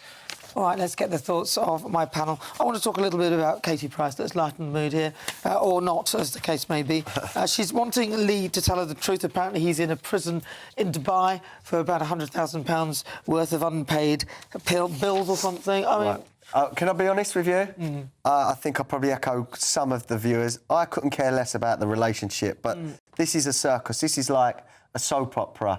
You know, I believed that he was apparently telling people he was going to buy Chelsea Football Club. Now it looks like he hasn't got any money, allegedly. So is he a fantasist? Is she now doing all this to sell books, to sell articles, to make money online? Oh, of course. I would suggest maybe that could be the case. To be the front page of a national newspaper when so many things are going on around the world and in this country, I think is an insult to readers and an insult to us. What, to the readers? I don't think so. I think, actually, sometimes, you know, we've got so much doom and gloom, although this is not I don't know whether it's funny or it's not funny. I just think it's an interesting story. A lot of people are following this story. Are they? I'm not. A lot of people That's what's wrong with this country, though. It's a very, very unedifying story. And now we look at things in a very superficial, very polarised way, and we are ending up in a total mess in this country, when actually we should be thinking about how we're going to create economic momentum, which might help us not increase tax, but cut taxes and improve services, instead of worrying about this. Honestly, I feel so sorry for that woman. She looks so awful. What has she done to herself? She was beautiful, green eyes, gorgeous woman. And then she's done all this surgery. Sebastian Selleck, have you got any thoughts on this? Oh, newspapers front pages are to sell newspapers, aren't they? And if you're following the story, you're going to want to know what's going on. Frankly, I don't know what's going on. There's something about a husband, there's some money that's on the right. That's the best I can tell you, without libeling anybody. What about this one, though? Front cover of Metro, thanks but no yanks. David Lammy telling JD Vance that you're wrong about about what he said with regard to Henry Novak. I think JD Vance was wrong. I think he was incorrect. I'm not talking about morally wrong. I think he was just incorrect to say that this particular heinous crime, which has upset the entire nation, can be blamed on immigrants. I think there is a problem with immigrants, a very big problem, but I don't think it should be attached to this crime in particular. This crime was about police operationally being totally and scandalously incompetent, and it was about diversity and inclusion gone wrong. But perhaps he was talking about the erosion of the society because there's so much. But he didn't say that. We're pandering to it. But he didn't say that. As we are. But I mean, yeah, that's right. Mass immigration and illegal immigration has contributed to the demise of this country, contributed highly to the crime in this country. But look, I watched this interview earlier. I find watching David Lammy painful. I am amazed that this man has ever made it as an MP, let alone a senior MP in government. That's what astonishes me about this story. Well, he possibly may have seen his Apparently he gets on really well with JD. Well, that's what he said. But remember, he didn't have a fishing licence when they went fishing. Well, stayed with them. And he had to get one. Stayed with them on holiday. Well, listen, stay with us because we've got a whole load more news to bring you. Stay with us. We'll be running through the papers because up next is Alex Armstrong Tonight Late Edition with me. Stay tuned. But first, let's get an update with your weather.